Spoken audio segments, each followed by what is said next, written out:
Just getting this shit set up. Testing. Hello. Hello, everybody.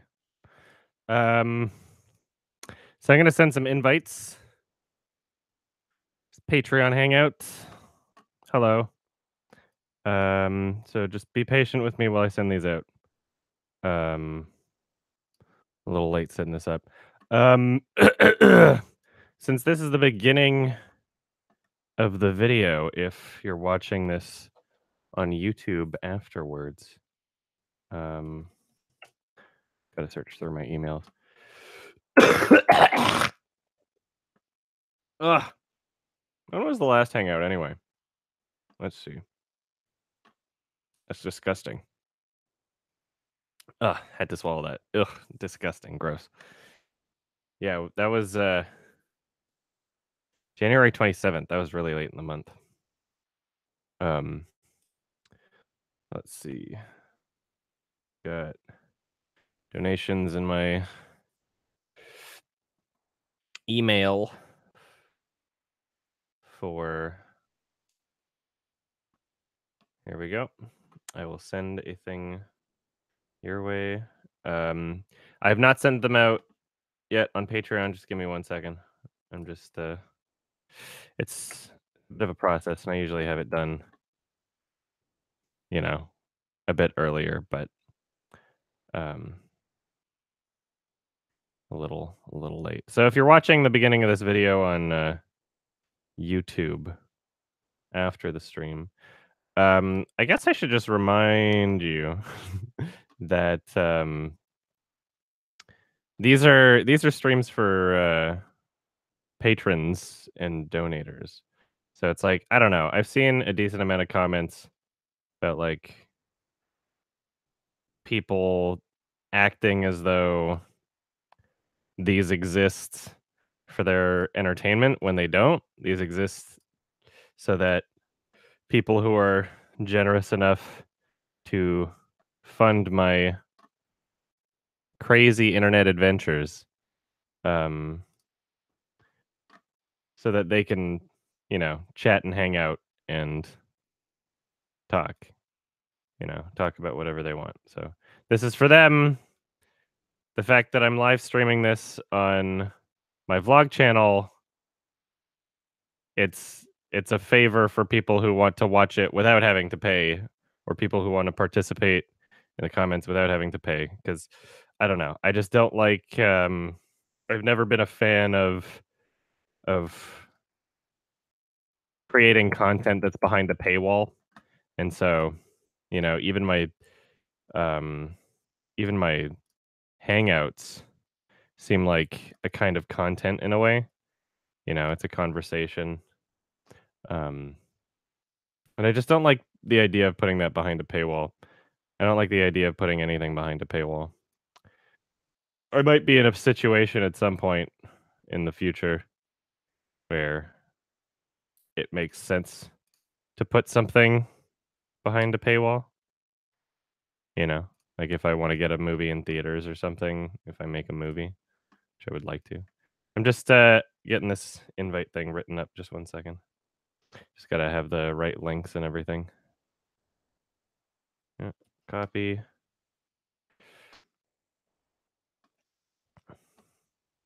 Paste.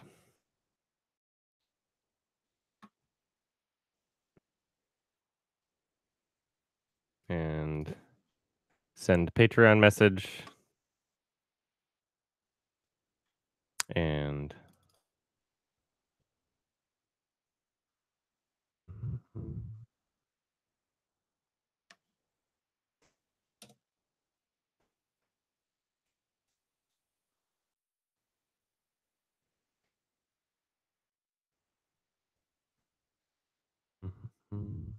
all right.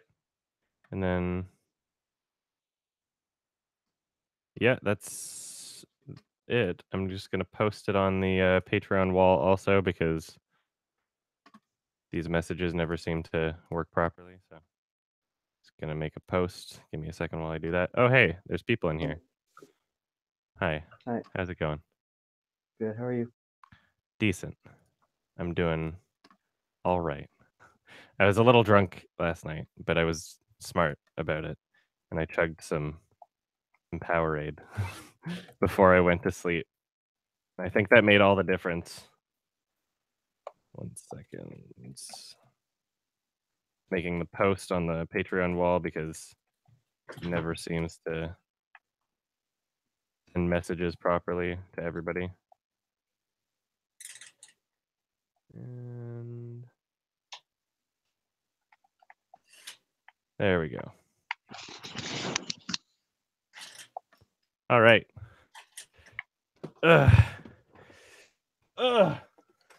Still going on Powerade. I will recover. All right. What do we got? What do we got that's like new news in movies other than depressing news? There's that composer that died. Who? Which Johan Johansson or something. Oh God, he died. Yep. 48. How? Who? The guy did Arrival, right? Yeah, he composed Arrival, a bunch of other stuff. Everybody's yeah, that was on the top page of Reddit today. That's really unfortunate. It was one of those things where like I had never heard the name before, or maybe I did, and I just didn't really consider it. But it was one of those things where like I didn't realize how well I knew their work until they died, and then it's like, oh, this is all the shit you did, and you didn't really get recognition for it. Well, you kind of did. I think he got like a Golden Globe or something. I don't know what he got, but I think a lot of other people. He was nominated for an Oscar and he won a few Golden Globes. Yeah. I don't think anybody really knows how he died yet either, so that sucks. I got my tickets to Black Panther. I'll be seeing that.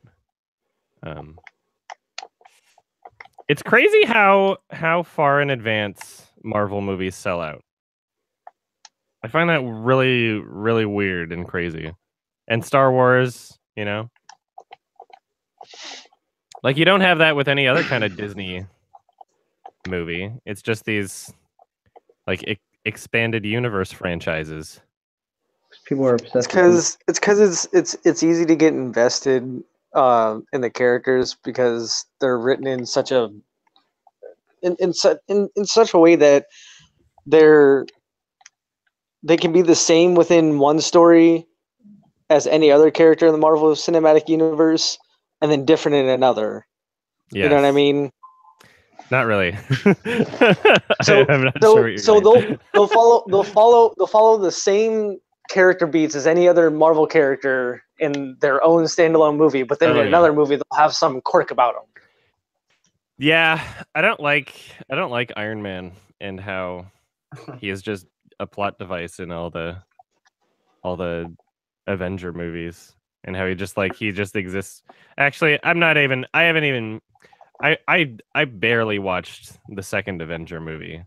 Like I was vacuuming the house while somebody else was watching it. But in Captain America 3 anyway, that just pissed me off. Just how Iron Man was so annoying.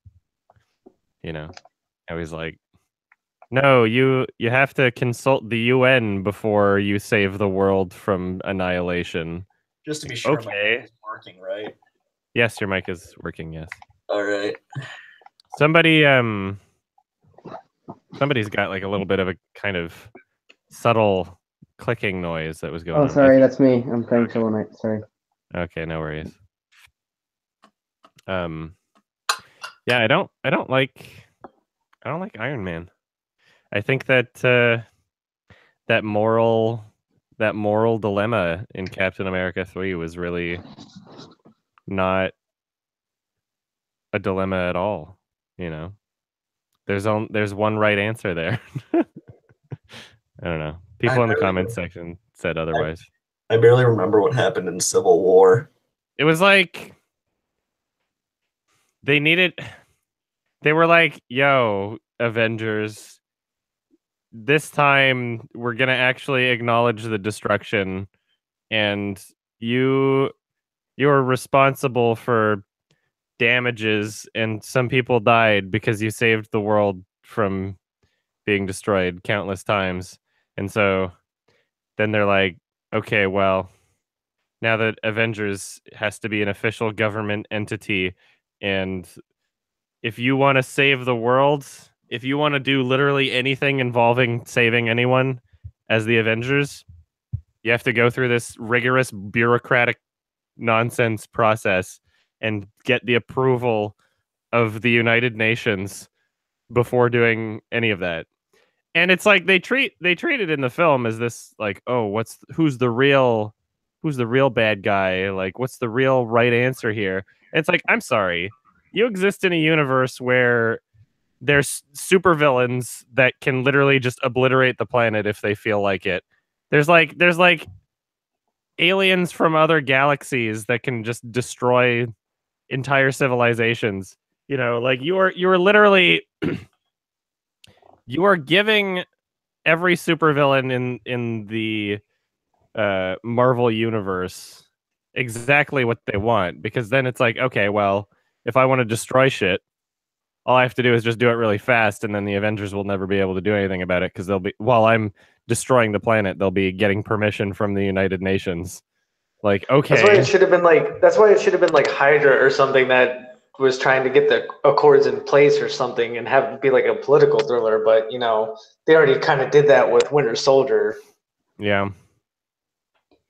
Sorry, go on. Yeah, I personally think that it would probably make more sense if Captain America was the guy who's saying we should go by the books, and Iron Man be the rogue guy, because like that's what I thought the whole dilemma was between those two characters anyway, if that makes sense. Or yeah,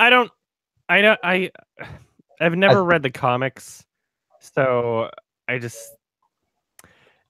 does seem like they just have them. It like the plot device comes before any kind of would the character be or do this kind of thought. Yeah, exactly. It seems like getting the plot from like point A to conflict to point B is the top priority. Not.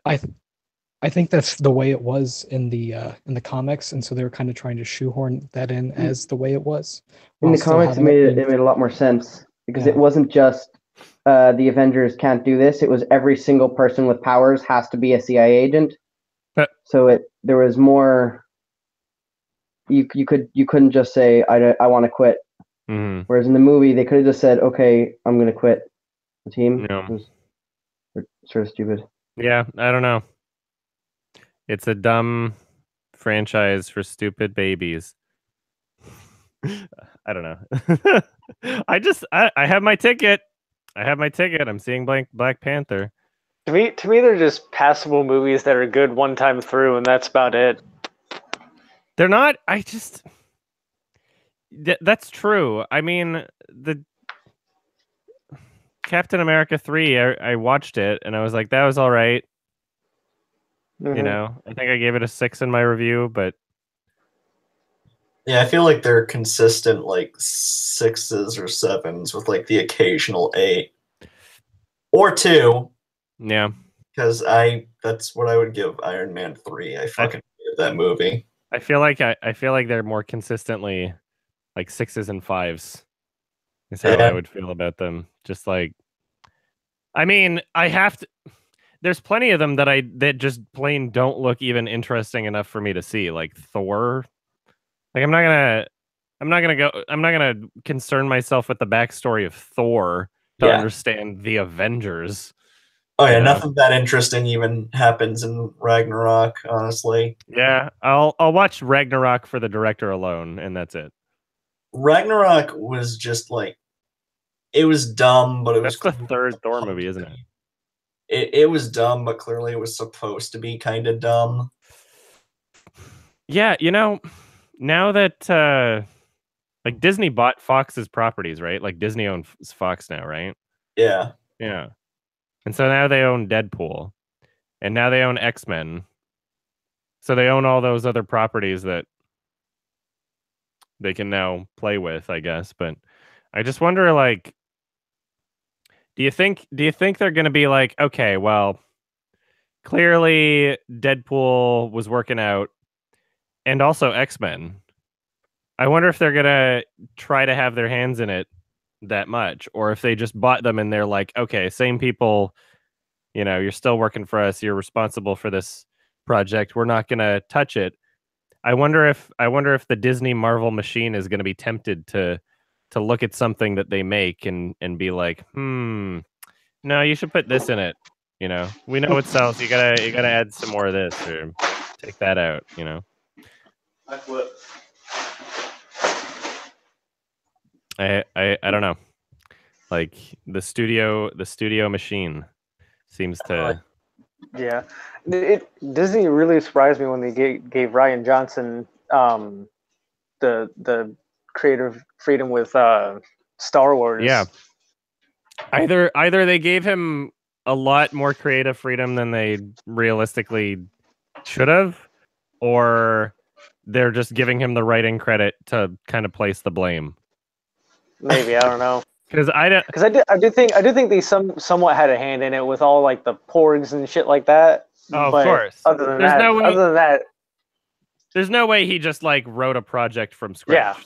Like there should be way more names than Ryan Johnson on the scripts, you know, for writing credit. So I don't know what they're trying to pull, who they're trying to kid. The first time I saw the porg, I thought, oh god, this is going to be annoying me through the whole movie, but there's only like 4 scenes total, and they don't like do the E-blocks, so it's tolerable. There were more. I think there were more people like complaining about the porgs than. Yeah. But it is. I mean, it is annoying. Just as much as they didn't really take up the whole movie, like they could have, you know, been obnoxiously thrown in as like a plot device too. That would have been annoying. But at least, you know, it's just it's annoying because it's a really transparent kind of marketing thing. It's not. Yeah. At least they're not as bad as the Minions. As bad as what? At least the Minions. Oh, well, but that, I mean, the Minions, I mean, they're awful. And every time I visit my family for Christmas, one of their neighbors has like a inflatable Minion decoration on their lawn, and I'm just like, ugh, it makes me upset every time. I don't know. What a strange franchise, because that appealed to like out of touch old people really hardcore, you know. Oh yeah, my Minions are my like mom was kids obsessed with and them for a old while. people. Nobody else. Well, I guess there's some middle-aged, you know. Because I had someone in AIT or in training that had a Minions blankets. I wanted to set them on fire. I was like, what the fuck? You're a 20-year-old dude with a Minions blanket. What the fuck? Oh man. Well, I've never seen a single Despicable Me, so. Me neither, and I don't feel like I ever have to. I think I know exactly what it is without watching it. I mean, the first one's like okay. Yeah, I hear the first one is okay, and I know Illumination made it, who make either mediocre films or cancer. Yeah. Somebody in the live chat asked about the film The Death of Stalin. I didn't get to see it. I missed it at TIFF because it sold out. I think it either sold out or it was playing like the few days that I wasn't there. I saw a movie about Churchill a couple days ago. Oh shit. Darkest Hour. Oh, I haven't seen that yet. It was okay. I'm not going to tell you who the lead. That's what I hear. You're not going to tell me what? Sorry. I'm not going to tell you who the lead actor was because it just. Oh, I already know. Oh. Unfortunately, I guess. Yeah, because it's such a character transformation. You mean? Well, it's just by the end of the movie when I saw who played Churchill, I'm like, really? That's kind of funny. I didn't recognize him at all. Yeah, I already know who it is, but I mean, I don't know. We'll see. Did you guys hear who's supposedly going to play the genie in the live-action remake of Aladdin? Will Williams' ghost? Will Smith. Oh, they should just computer generate like an artificial intelligence that can be Robin Williams' voice. Or like I'm upset about it because it's Will Smith. He's just Will Smith.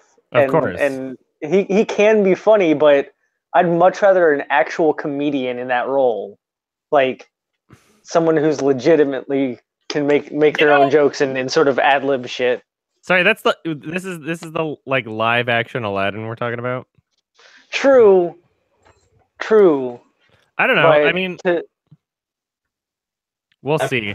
I think Will Smith belongs more in charismatic roles than somber kind of, emotion. Well, more negatively emoted roles, because that's where his career really took a fucking nosedive. Is when he started pretending like he can do anything other than like charismatic.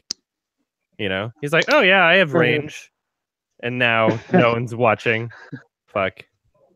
Oh my god, what was it? He gave up something to be in After Earth. Oh, he gave up Django Unchained. Yeah. And he gave up The Matrix to be. I'm glad he gave up Django Unchained. That would have been very odd to see him in Django Unchained. Quentin Tarantino could have. He's a good director. I'd imagine he gets, what he needs to out of every actor. I don't think that he. I trust that would have been a cool thing, but I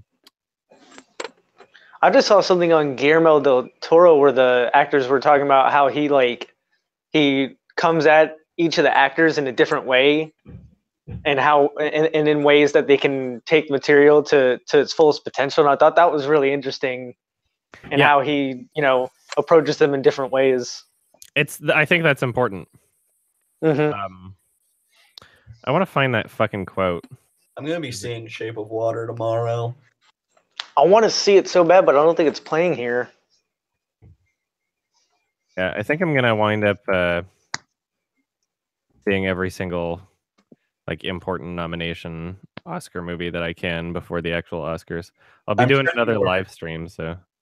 Yeah, I was like watching your Half-Life 2 playthrough and liked your reaction to In the Fade getting an award. Oh yeah. Best foreign language, right? Yeah. Yeah. That was yeah. Let's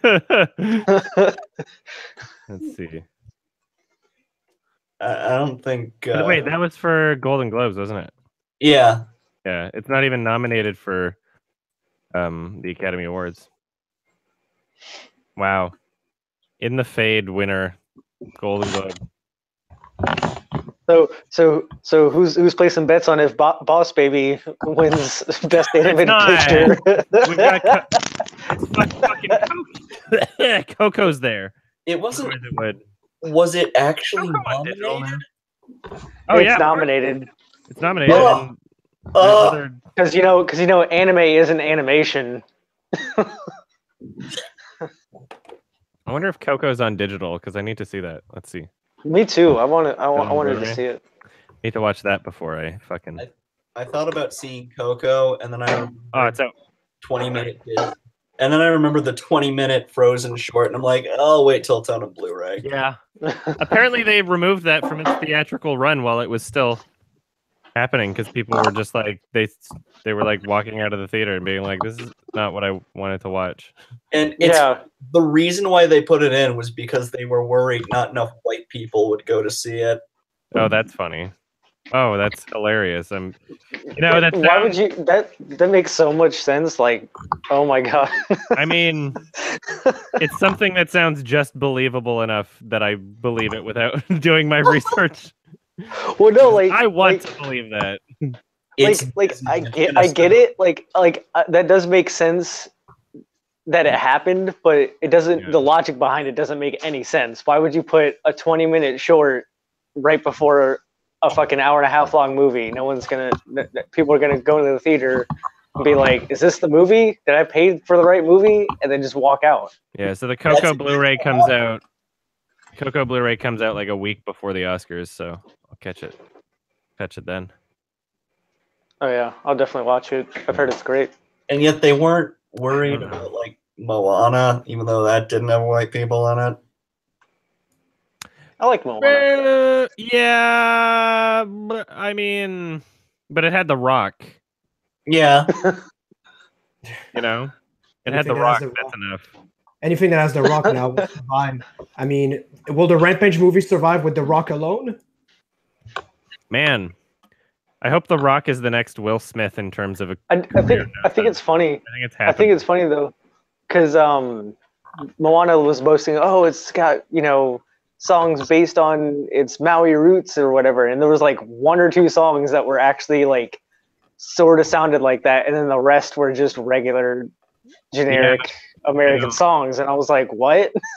I'm not even that excited. Wow, I go to The Rock's IMDb page, and under known for, like the top movie, it's Journey to the Mysterious Island. So like the sequel to that fucking Brendan Fraser movie. That's and fantastic. that's his like top build. And then well, after hey, at that least is it's not Moana. the Tooth Fairy. I do Then find after myself that concerned by the high rating that Jumanji has on Rotten Tomatoes. Well, I mean, you can't. Okay, well, let me look it up, but I can. Oh wait, the new Jumanji. Yeah, the new Jumanji. Oh no. Oh no. Like new Jumanji, Ghostbusters, Beauty and the Beast. Like all of these movies. I don't know. Yeah, it's weird. I was surprised. Jumanji: Welcome to the Jungle, hearing that it like reclaimed its #1 spot theatrically. There were like other movies that were coming out, like just destroyed them. Winchester came out and opened up at #3 because Jumanji was like back at #1. What so happened? the average rating for the new Jumanji is 6.1, but it's got a 76% approval rating. I guess that's one thing about Rotten Tomatoes is that it doesn't really take the middle ground into account. It's always good or bad. It's like overinflated bullshit.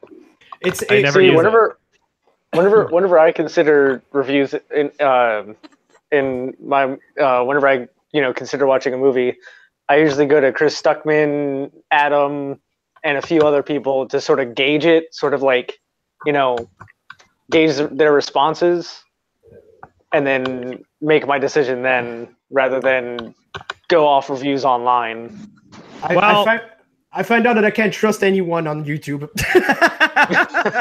Well, if you have your own taste, sorry, go for it. Well, no, that's the thing. Like I gauge their reaction based on my own taste. Like Chris Stuckman, is a little more in line with my tastes, cinematically in some cases, and to me, he's a little too lenient sometimes. And then I go to you because yours is a little more refined and much more out there. And sometimes I do end up agreeing with you, Adam, and sometimes I don't. Sometimes I'll, refined, the guy who watched all the Neil Breen movie and all the Saw movies. Quality taste. And cool cat. It is. Cool cat. Here it is. Yeah. But I go to people who I know have like similar tastes to me, and then gauge their reaction and see if the film's worth watching. Yeah, that's a good way to do it. If you find, I don't know, if you find your tastes are so unique that no one is representing you, then perhaps you should start a fucking channel, boy. I was about to say, the thing with Rotten Tomatoes is like, I don't know how I could. I can look at a Rotten Tomatoes score, and if it's like 99, even at that point, I'll have to make some other considerations because I'll have to think like, is it a Pixar movie? There are certain things that I have to be aware of if I'm gonna use a 99 as a like, oh, I should see this. Sorry. If it's a Disney animated movie, you should remove about 40 to 45% of the Rotten Tomatoes to actually gauge it well. I just find Metacritic to be more accurate in their algorithm. I hate both because they're using an algorithm.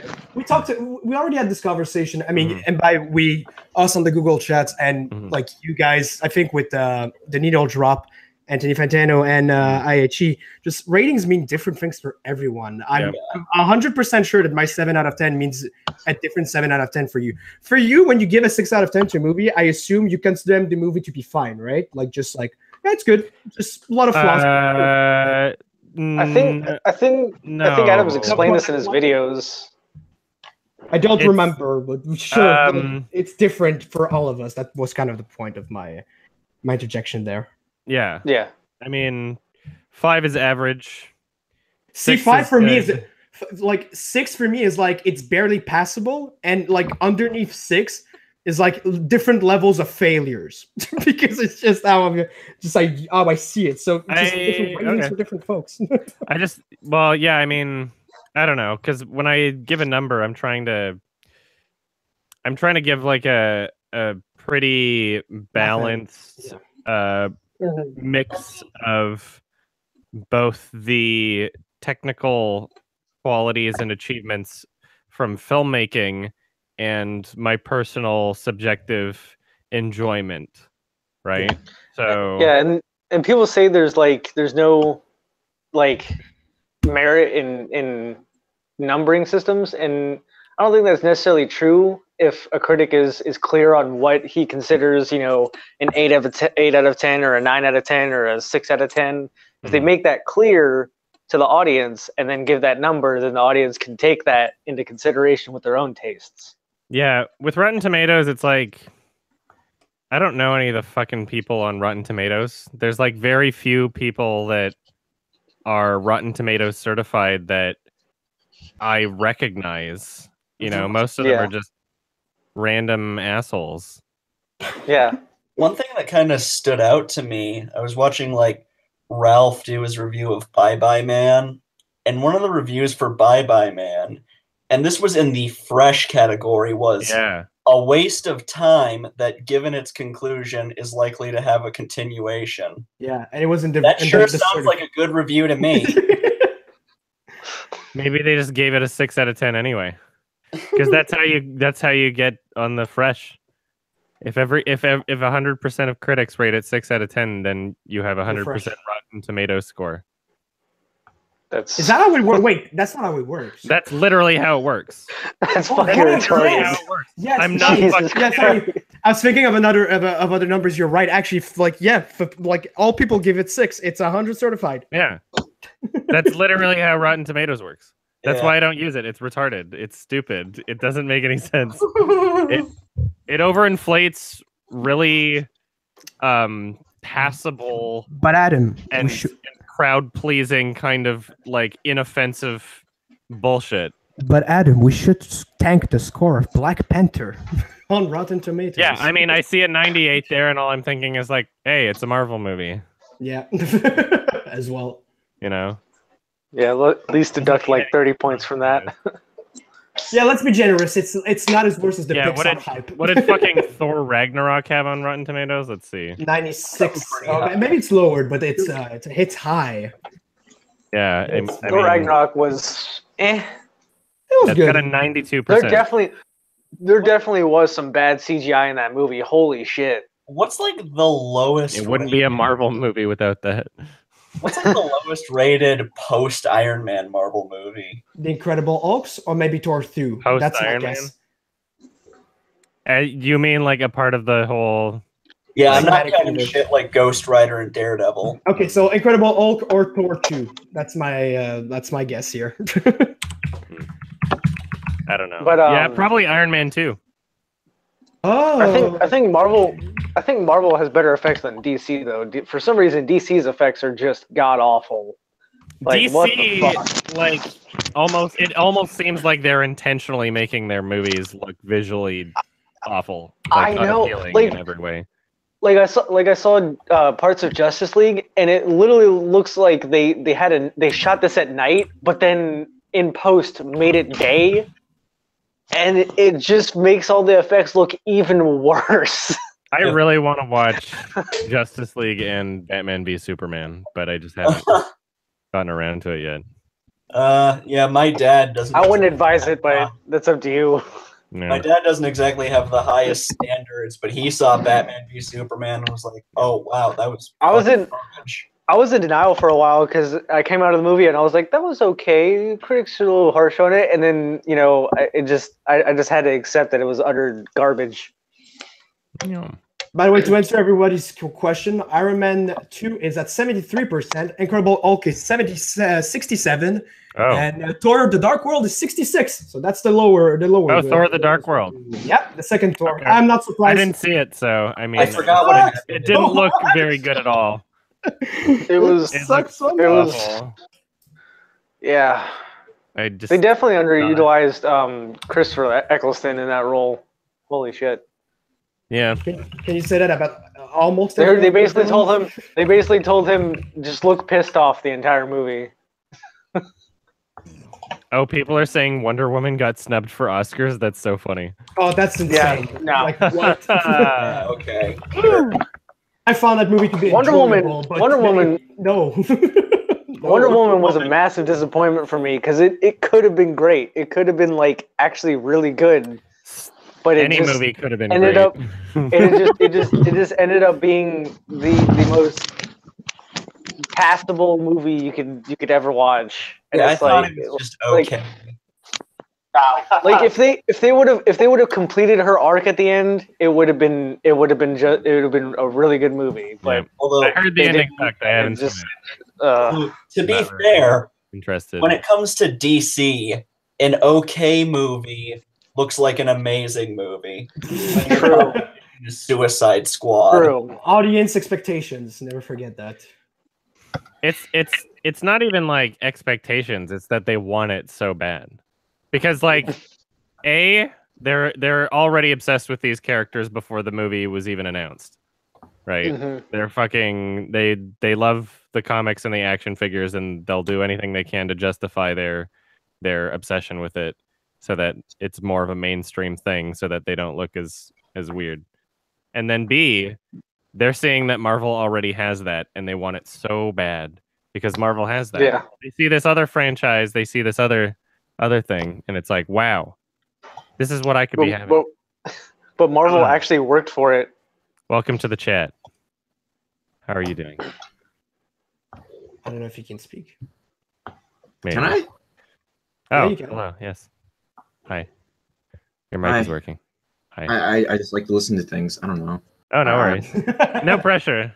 No pressure. Okay, thank you. It's actually, you know the Marvel Cinematic Universe, the worst Rotten Tomato score is actually not Thor: The Dark World. It's Marvel's Iron Fist as second to last, and Marvel's Inhumans as the last. It's the TV shows, whatever. Marvel's Iron Fist. Oh. Yeah, well, the Netflix. Yeah, the Netflix That's stuff. funny. Yeah. It's 19% for Iron Fist and 10% for Inhumans. That's abysmal. Yeah. It's funny because even though I didn't really care for Iron Fist, the show I hated the fucking most was The Defenders. Oh, like I didn't get past the pilot. It was hot garbage. Yeah, I was so mad.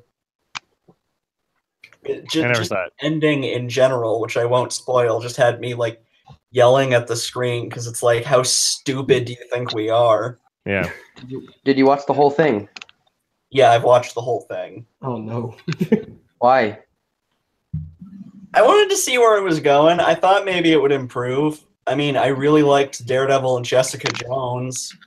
Luke Cage was okay. Mm-hmm. And I at least got some enjoyment out of Iron Fist just for like the villain. The main character is fucking insufferable though. Yeah. Yeah, I haven't even bothered. There's just so many things that I just wouldn't bother investing my time into because there's other important things. The Iron Bitch. Yeah. Oh.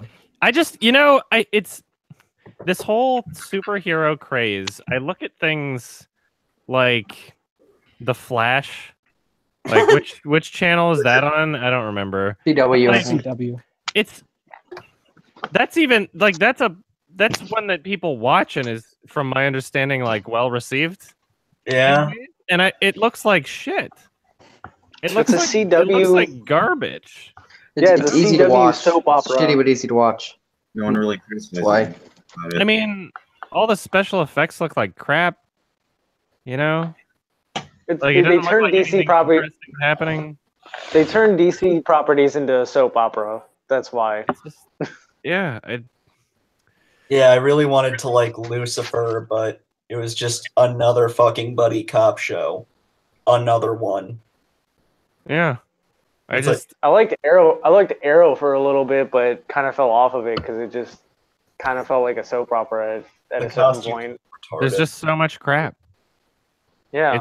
It's not. It's so oversaturated at this point that I don't understand how someone can just be keeping up with all of it. It's like that's got to take up all your time. It's just like these few franchises. I wonder if the superhero craze will die when Infinity War comes out. Probably. I don't know. I don't know what the fuck is up with this right now. It's such a strange point in time for film. Oh, that's gotta be like the climate. In media. It's a bit tough to predict. It's a bit tough to predict where it's gonna go from here. I will say this: if in Infinity War they kill everyone off and then bring them back, I'm just done. Like I'm just gonna walk out of the theater. What do you mean? I don't know why they would do that. If they, I don't know. They've done fucking more retarded shit. I really hope they don't do that. Who wants to take a board of predictions? Who's actually going to die in the Infinity War and not? Well, they're going to have to kill off a few of them because all their contracts are ending. Yeah, contracts are up. So who's gone? My bet's on Iron Man. Iron Man dies. Is that like the general consensus that they have to kill someone off in this one? They have to kill. But I doubt it. I doubt they're going to. Why would they're going to? They why would they do? I don't. They've been teasing it too much. Why would that need to happen at all? But that's how you create drama, right? For the audience, you kill them. It's not like people aren't talking about the movies anyway. I'm kind of taking a cynical approach to this. I feel like that's something they would do when they start like losing their audience to reel people back in. That's why I say I doubt it's gonna happen. But my bets are on at least Iron Man because Robert Downey Jr. is getting old. Yeah, I guess you could play the like count how many contracts they have. That or it's wishful films they have left in their contract, and then because he was like the worst thing in Spider-Man. Yeah, we did talk about Johansson. Yeah, we did. I really find it odd that they have Scarlett Johansson with blonde hair in Infinity War. She just looks fucking weird. I'm just What does she do again? She's one of the. What is her character? She's a spy. That's about it. What is she? What is her powers?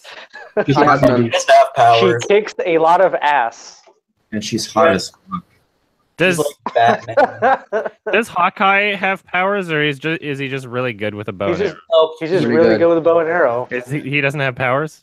No. He's legless. No. That's probably why the two of them don't have any movies, because they're not actually superheroes. Oh yeah, nobody gives a shit about them. It was literally just to throw in Scarlett Johansson and Jeremy Renner. It's too bad because one of my favorite parts of Age of Ultron was actually Jeremy Renner as Hawkeye. I thought he was like the proper level of good in that movie. I wanted more. But... Someone to have a related. Because I find it funny because I didn't even know Hawkeye existed in the Marvel Cinematic Universe because he was in the first Thor movie, never seen again, and then introduced in Avengers only to be the lackey for like half the fucking movie. It's like, why should I give a shit about him? And I am not exaggerating when I say that if you accumulate all footage of Hawkeye in the first Thor, you'd have like 20 seconds at the most. Exactly. Maybe. He was barely in it at all. Oh, yeah. I didn't even know it was him. Don Cheeto. Like I said, I had no clue who he was until Avengers. I thought he was just some random fucking guy.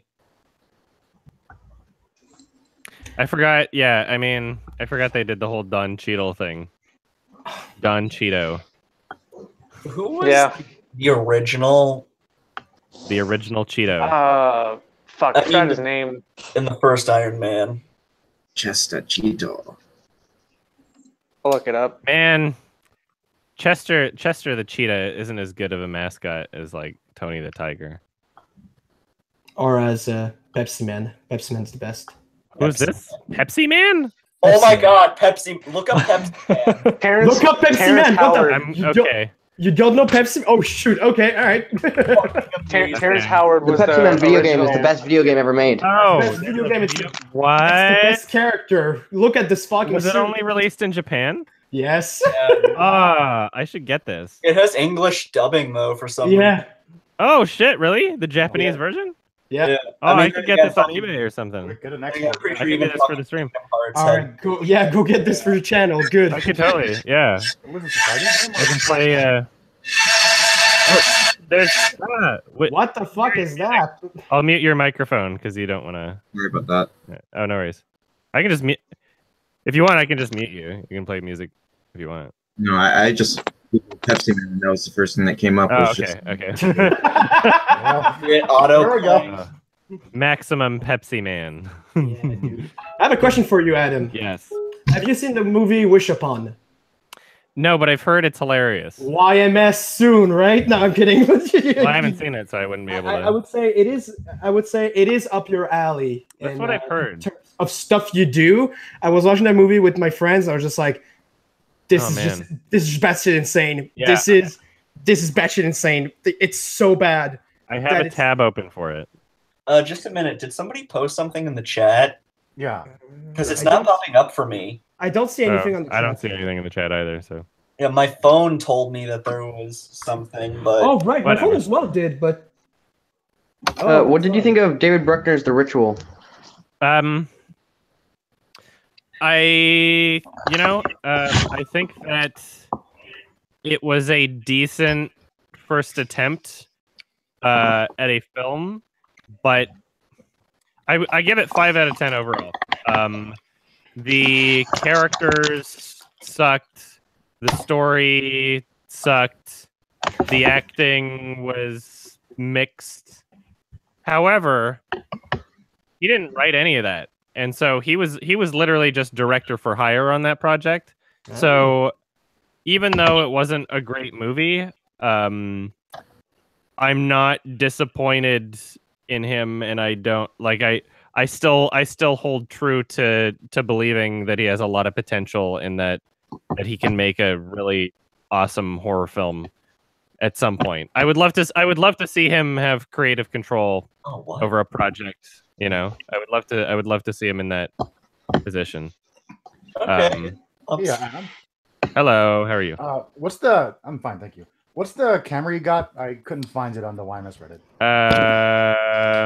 A Panasonic Lumix GH5, and I was wrong when I mentioned it at the end of my other thing. It's not a DSLR. It's a mirrorless. Mirrorless, yeah, I see it.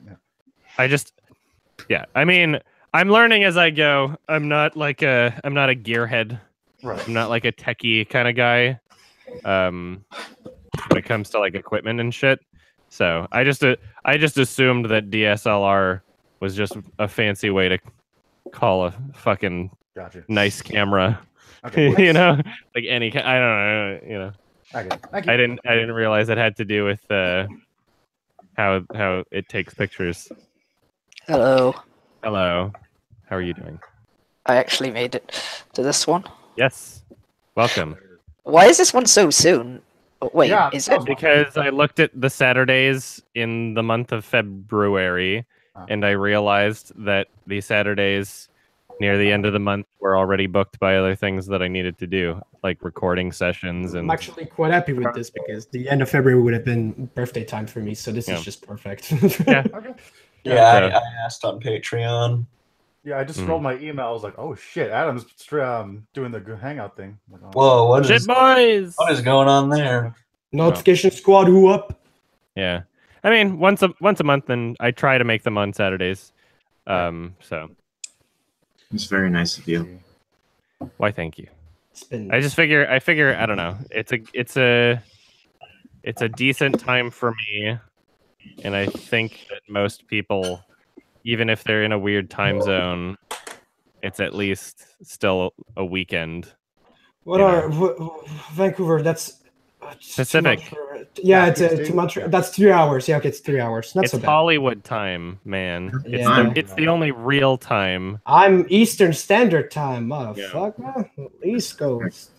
Yeah, when I go to, I was mentioning, The Ritual is another film that I could have seen at TIFF, but I couldn't, because of so the festival's what, like 14 days or something like that, 15, 16, 17. It's about 2 weeks long, TIFF, and every time I've gone to the festival, I've gone for like a 10-day period or like a week. I think maybe the festival is like 10 days and I go for a week or something like that. And I miss like either the very beginning or the very end or like a couple days of both. And what pisses me off is like I've done it like 3 years now, I think, and maybe two, at least 2 years. But I've done it several times now, and when I go, when they have the list of films that comes out, there's certain films that are like really important movies where they'll have like 3-4 different showings, and they'll compress them all into like the first 2 days of the festival. And it's like, why don't you just spread them out? You know, not everybody's here for the whole time. But now my plan this year is I'm just going to go for the whole festival, because fuck that. I'm going to get a fucking membership, and I'm going to be there the whole festival. I'm going to do it right, and I'm going to hopefully be able to see every fucking movie that I want to, instead of just being left disappointed that I can't. Finally, Patreon and YouTube is paying you enough so you can go to an entire festival. That's good. Yes. Yes. When does TIFF happen this year? September. I think it's like I forget what the specific. I mean, I don't think they've released the specific date yet, but apparently it consistently happens and like starts on the first Sunday or something of September. Like, I don't remember the exact thing. I might have to get my passport and go up there. Do it.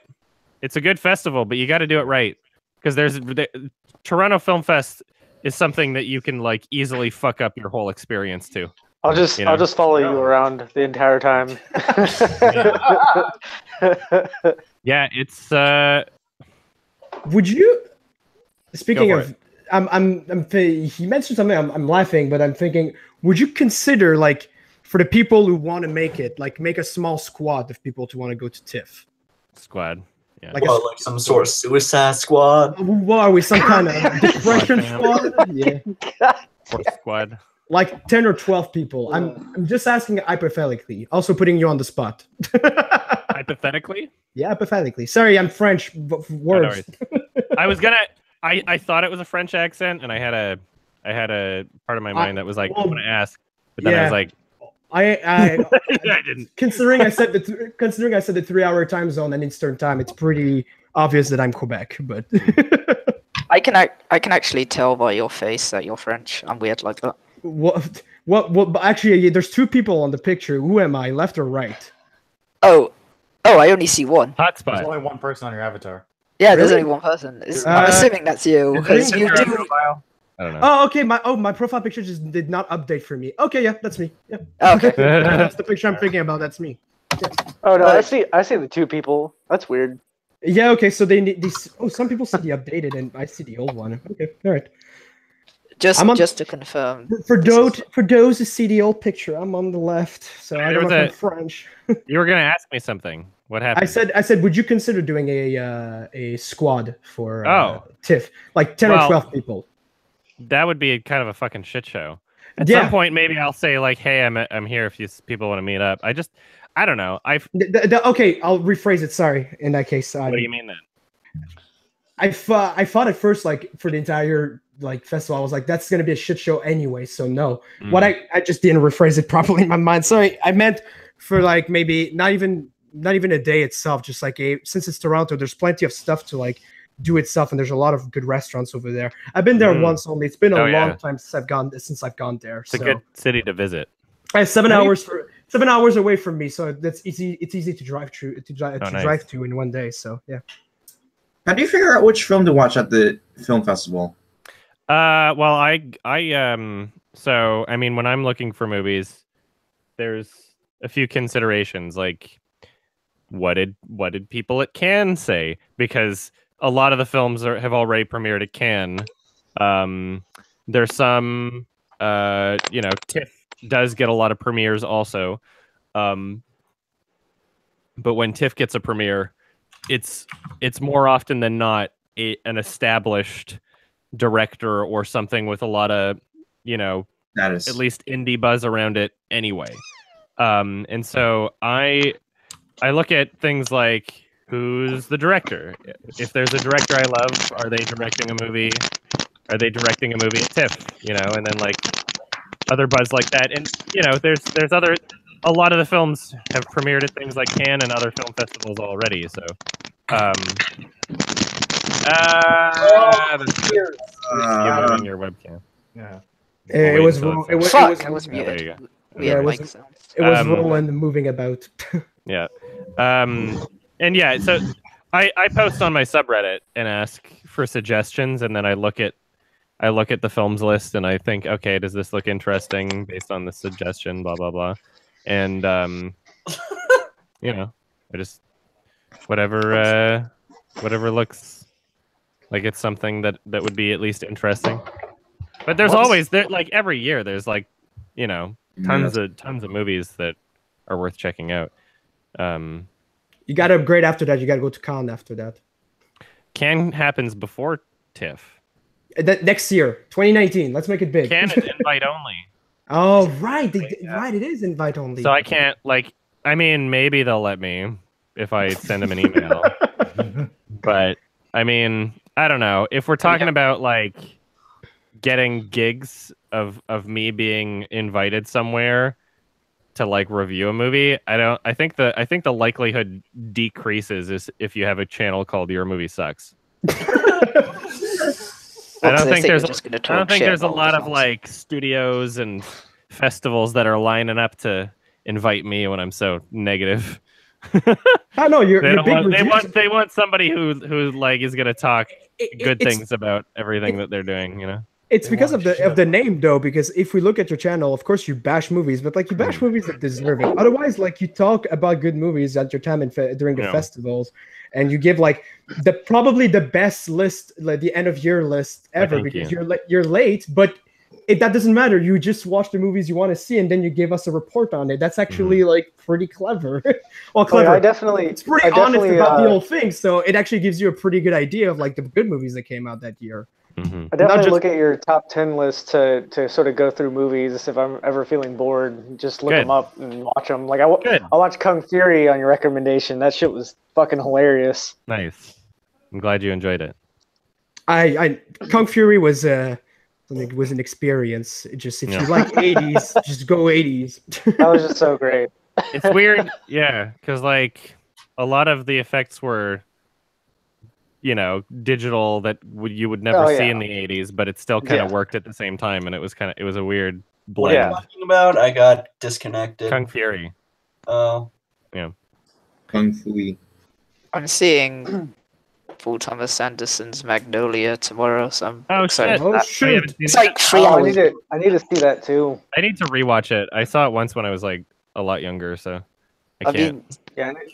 I've been seeing his films in the cinema in 35mm, which is interesting. Nice. That's awesome.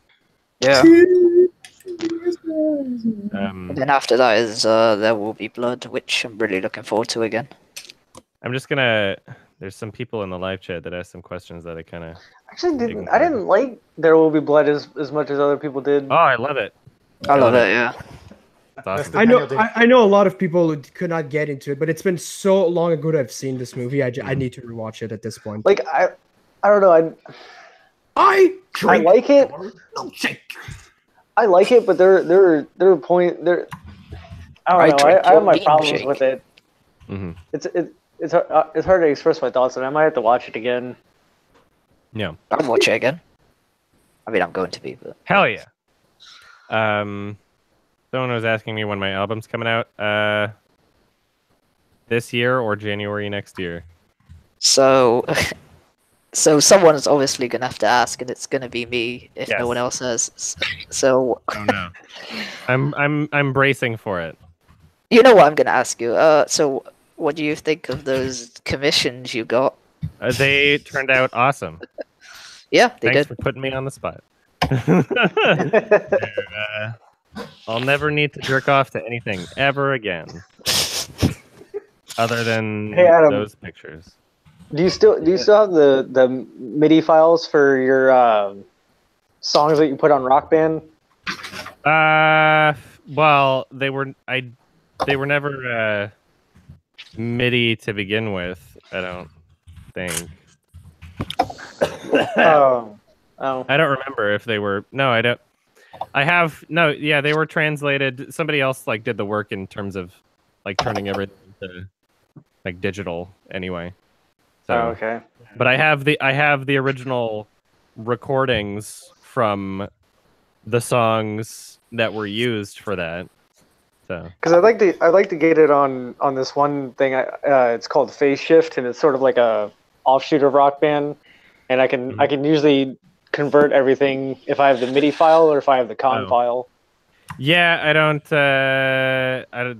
It wouldn't be in MIDI. They're just regular audio files. So I have like each instrument separated, but they're not MIDI. Yeah. Okay.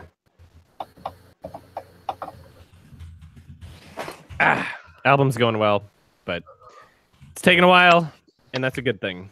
Oh, I did have a question about your album. Yes. Did you decide on the title for it? Yeah, it's called 10 Years. 10 Years, gotcha. Yeah. Is that how long it took to make? Oh, yeah. shit. You were a It's the second boyhood faster of than me. albums. God damn it. It's the boyhood of It's the boyhood of... There we go, yeah. I fucking love Boyhood. Boyhood. I never it watched took 12 it. years to make. Yeah. It's called 10 Years. I actually haven't seen any Richard Linklater films, but I have I have what's it called? Walking Life. Waking Life.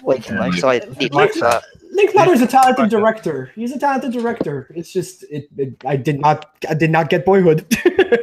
10 years should have been for sure. Waking Life. 10 years should have been Waking the Life title is of the what, new Adam? school Sorry? album. Waking Life is a really good one. That's up there. Sure. Yeah, I would recommend that one. Watch the Before trilogy. Yeah, I know of that. Yeah, it's on Criterion. No. Oh, yeah. Yeah, those are my favorites of his. Sure. Yeah, the Waking Life Blu-ray. I don't know what region is that one you have? When did that come out? Because when I bought mine, it was the only one I could find was like a German one. So, but it was like region free, so I lucked out. Now I have a region. It's region B locked. It came out in 2016. It's Arrow. Oh, okay, wow. So that's a newer release then. Okay, I bought mine before then. Right. Yeah. Great movie. Yeah, it's on my watch list. Does anyone read books? Sorry? Does anyone read books? I don't. Not really. Not a I want nerd. to write books, but I don't read them. Oh no, I don't read books. I don't have enough time in my day to read a bunch of books. And there's books that I know I should read, and I know it makes me look like an idiot, and I'm just like uncultured and uneducated, whatever. But Yeah. there's a lot of people that genuinely believe that. There's a lot of people that specifically do things to put themselves on a pulpit where they overinflate their own kind of ego and intelligence. Where they're like, I read a lot of books. No. And now I'm also gonna say anybody who doesn't read a lot of books is an idiot. I should start doing that with anyone who hasn't watched every single Gundam series and be like, I think it's funny. better than all of you. To be fair, you actually have to have a high IQ to understand Rick and Morty. I think it's funny because a lot of people. Who the fuck started that? Like, what was the origin of that? It's a guy on Reddit, probably. Sorry, someone was trying to say something and got interrupted. Serious about it. I think it's funny because a lot of people will say, "Oh, if you want to get better at writing, you got to read a lot," and I'm just sitting here thinking, it's not It untrue, depends what you're trying but to it's write. not. Are you trying, It's not completely true. That's the thing. Like to get better at writing, you have to write, and you have to. That's true. And sure, reading other stuff can help because you can, There's an influence behind pick it. up on things. Yeah, but I mean, you have to have some sort of understanding of like literature if that's what the format that you're trying to make. I would say like if you want to make a good movie, you should watch a lot of movies. But that doesn't make you a good filmmaker. No. But it can help. You might not read a lot of books, but you do read a lot of films. So I watch a lot of movies, and I probably have a good understanding of film. Yeah, it's a different type of medium. I read a lot of shit on the internet. I don't know. I read a lot of news You read, and articles, but I just like in terms of novels, I'm not. Do you mean you click on clickbait articles on Flickster? That'd be the thing. On okay, all right. Oh, Clickster. Sorry. Clicksters. My Hello. Account. Yeah. Good movie. Yeah, I don't. Why doesn't that have a Blu-ray? Is the real question. Cyberbully. Yeah, I would totally buy that. 4K. I actually met someone whose favorite movie. I actually met someone whose favorite movie was Cyberbully, like unironically. When someone says that, they have to be like more concerned with the politics in the film than the film itself. Probably. That's a surefire red flag of like, I watch movies because they support the opinions that I already have, and not because I care about. I was just like, oh, okay. That reminds me, there was like a clip I've seen you and other people use, but you used it in Cyberbully. What's the thing with the wheel? Yeah. That's from a film called Kung Pao that you should watch. It's very funny. It's very I funny. thought it was like, I swear I thought it was you or like there's a lot of your people that friends thought it was doing me. it. No, Yeah. that's audio taken directly from Kung Pao. There's where did you first see that movie? Did you see it on Canadian television by any chance? What, Kung Pao? Yeah. Or Cyberbully? Kung Pao? Kung Pao. No. I don't remember where I first saw it. Now, did you I don't even remember what age I was when it was like a thing, but I could have sworn the first time I saw it was like at my relative's house, and I just like had a rental or something and started watching, and it was hilarious. So. Hey Adam, yeah. Have you seen 13 Reasons Why? Yeah, it was bad. Oh my god. that show confuses me as to how popular it got. Like, what the fuck? I'm not confused about that. It was based off of a book. Adaptation. It's fucking tween bait, and that's all. I mean. Oh yeah, I just overheard. I don't know. It irritates me because people treat it as if like it's beyond criticism because it deals with like suicide and shit like that. What? Who says that? Because like, there's a lot of people that say that. If we're gonna get into like the politics of the show, I mean, like, it really didn't. It kind of glorified suicide. You know? Like, to suggest that it's beyond criticism because of the. I don't know.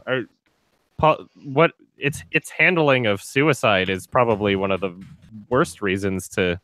Yeah, watch the and a show. lot of people are like, "Oh, it's so good," and it's like, treat suicide in this way, and it's like, no, it doesn't. It's fucking awful. The real underlining story of 13 Reasons Why is that Anna was a god and she was bored with her life, so she decided to play one last game. She's Jigsaw. Yeah, she was Jigsaw the whole time. Yeah, and like the thing is, like the show really like the show suckered me into it. I will admit, I was a fan of it up until the last episode. After the last episode hit, I realized, wait, this was actually awful. Like, what the fuck? It's an interesting experience I had watching the show, because while watching it, not that I wasn't thinking about it, I was like, this is fine. It's just there's nothing wrong. And it's at the end, you start boiling it down, that it just kind of like hit me as like, oh wait, this doesn't fucking work. But the narrative is kind of like quick, and it just moves and it doesn't stall. So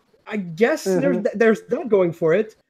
But I've had people legitimately defend Hannah's decision to kill herself after the school counselor didn't do anything, and I was like, "Are you fucking kidding me?" Like, I don't really want to get into. I've never seen that, I skipped through so much of it. I watched it, and I was expecting and hoping that I could laugh with it, and it was just like, it was so boring. Fuck. Well, the thing is like the premise itself is just fucked up. Like, oh yeah. If they would have had it to where she was just she was making the tapes, and then at the end of the show just decides not to do it and just decides to just put them away or whatever, cool. You know, that'd be a really interesting premise. But the premise itself that they have for the real show is just awful. What is the premise? Oh, for 13 Reasons Why? Yeah. It's like a girl kills herself and leaves like all these cassette tapes to label with names to a guy with a cassette player. She's like, I want to play a game. Not really, but you know, she's like, I know that everybody was my friend was like kind of a piece of shit, and I'll say something really embarrassing about you guys unless you like walk to this location right now, and like he's listening to the tape and everything's just like perfectly synced up. You know, it's like she perfectly timed each tape and like knew his reactions of like when he would switch to each side, and like it really is Jigsaw. It was so stupid. Yeah, she was Jigsaw. She was Jigsaw, like Yagami, just like all protagonists have like godlike knowledge. And the thing is, she was never wrong. Oh yeah, and of course. She was wrong about like one thing, and that was like an irrelevant detail that didn't fucking matter. There was I don't remember it well, but I thought there was a little bit more things that she got wrong in the end when you you talk actually to the. I'm thinking of the Asian guy. I'm thinking of the Asian guy for some reason. Their stuff was misunderstanding completely. But yeah, she was wrong. She was wrong just about that. That was about it. Okay, yeah, I would agree with that. The rest of it, she was just a perfect. She just remembered everything perfectly. I wanna quickly answer some questions that were posted a couple times in the chat. Megan is Missing is worse than Cyberbully, and somebody asked about On Body and Soul, which is currently nominated for Best Foreign Language, and it's on Netflix right now, at least the Canadian Netflix. I don't know if it's on American Netflix. VPN. I don't know if anybody saw it that's in here, but I just thought it was boring. I thought it was really boring. It took an hour for anything to start moving, and when it did start moving, the story just felt so fucking pointless and unimportant and lame. When I literally, it's a movie that as I was watching it, I said out loud, "This is so fucking lame." But it was, I mean, from a filmmaking standpoint, I mean, like, there's some nice shots there, and the deer scenes are cool and nice looking at points, but it's such a pointless fucking story, and it's so boring. Putting on the back of the box set that the deer was cool. YMS 2018. It was just so fucking.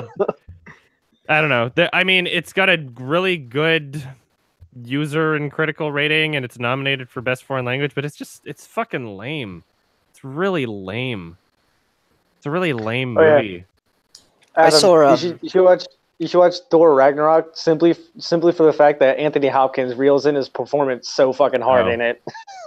Maybe check it out. Maybe you should watch Transformers: The Last Night, because Anthony Hopkins really reels in his performance. So much so that he jumped 10 meters in the air at some point. Boy. Get out. Him and Thor Ragnarok, holy shit. He looked like he just wanted to get his lines out and die just immediately. It was funny as hell. I need to go record an unfunny Super Bowl ad. I'm not excited to see it. Yeah. Or you're gonna say something, Fox? Oh, yeah, I'm kind of chewing on sweets as well. No, I was gonna say, I saw A Fantastic Woman today, and I couldn't get into it. That's understandable. I didn't like no spoilers. The lead actress didn't like do a bad job or anything, but I really I don't know. Job. I didn't think, I don't know. I didn't think it was that good, but like it wasn't a bad film. I just there are parts of it that didn't work for sure. Sure. I enjoyed it overall. I mean, I did my quickie on it. I'll probably never watch it again. Like, I already know I don't have to watch it for my end of the year list because I know it's not going to make it. So damn. I really need to see Lady Bird. It's fine. And 3 Billboards. I feel the same way about Lady Bird. Is like, it was enjoyable, but I know I don't have to watch it a second time because it's not going to make my list. I also need to see 3 Billboards. I heard that one was good. I heard it was good. You're talking about Lady Bird. What did you think about Mistress America? Oh yeah, that was. I didn't even get very far into it. I turned it off after like 20 minutes because I was watching that for, I think my 20. Which year did it come out? I don't know. Let's see. Did I watch this movie or was it another one of Noah's movies that I hated? Let's see. He's very hit and miss. He makes a few bad films. Yeah, okay. 15. So I watched it and I didn't finish it, but I put a 6 on IMDb. Because from what I saw, I was like, this is all right. I don't even know if IMDb had a feature that said, yes, I've watched this and I tried, then I wouldn't have to rate. I watched it for 20 minutes, 6 out of 10, put it on the IMDb. I don't know how long, maybe I finished it. I just don't remember. Like, when I'm doing my, like, list watchings, you know, when I'm watching the movies for my list that I'm making for 2015 or whatever year, I'm going through so many fucking movies that, like, it's literally just like, next. You know, I start losing my mind because no one's supposed to watch that many movies. Go. And if a movie is just not that special, I just immediately it's discarded from my mind, and so I have to put a star rating on IMDb whether I finished it or not, because otherwise I'm not even. There's somewhere I don't even remember if I just fucking watched it. You know? I'll like go back and be like, oh yeah, what's missing, and go through IMDb like. It's all that we don't have, like IMDb doesn't have that that kind of feature because it does have that. You can just say scene. Where? If you go on a desktop. I'm on desktop. It's sort of hard to access it. But sometimes sometimes it works if you click it. Okay. Sometimes you can click scene. That's when you're on a list. When you're on a like the top 250, you can do that, but not on the actual page for the movie. So I don't know. It's too bad that they don't do that because I use a website to follow like the animes I listen to, and I can just write dropped, plan to watch on all, just like, and it's easy to remember where I am all the time, and just they don't do that for movies and fucking TV shows. I don't get it. People were suggesting I move to Letterboxd, and then I don't know. They don't have TV shows there, I guess. I don't know. Apparently, like people have been saying like you really don't like the site or something. I don't know. I tried signing up for it on 2 separate occasions and then just never used it. So it's just, why would I already have a website that I use to catalog my film shit. Both of them suck. So it's not like, if Letterboxd was giving me what I was missing from the IMDb experience, then I would move to Letterboxd, but it seems like they both just fucking suck and they have their own issues. So I mean, I don't see the point. Someone was asking me in the chat what I think of the backlash against 3 Billboards. I mean, it seems to be a vocal minority. So what's the backlash? Exactly. People not liking it? It's there's a lot of stupid, like, people say that it didn't handle like race issues properly, but that's not the point of the movie. Like, the movie doesn't exist to be a commentary on racism. Like, that's such a small part of the film. I watch it for the characters and the writing. You know, it's people putting politics before art. The film doesn't exist for that. You know. Yeah. That's not why the film exists. It's not. It has nothing to do with the quality of the movie. And I'm glad that, like, I don't know, like, despite the backlash, got a shit ton of Oscar noms, and it's on the IMDb top 250. So it seems like it's a vocal minority. Oh, for sure. Yeah. Figures that. People are just triggered. Are you gonna? He said the T word. I know you've already. Triggers me.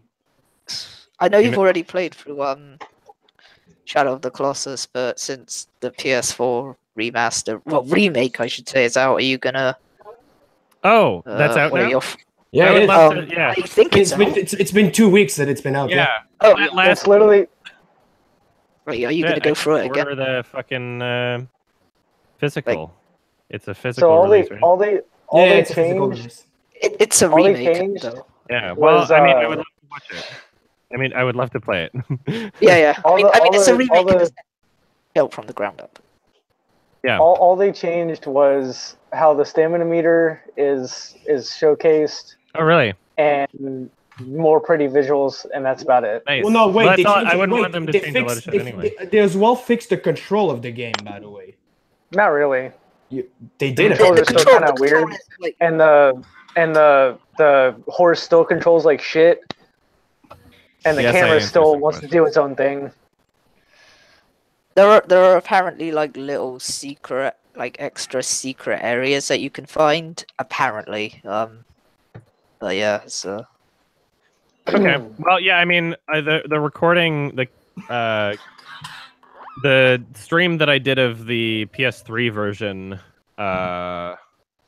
like kind of low quality. That was like when I first started doing streams, and so I think there's like parts that are out of sync and shit and missing, or even more a reason. I will say though, the visuals definitely make the game like feel a lot more incredible and good, and give a lot of weight to what you're doing. But for me personally, they didn't fix a lot of the issues with the original, and that kind of irritates me.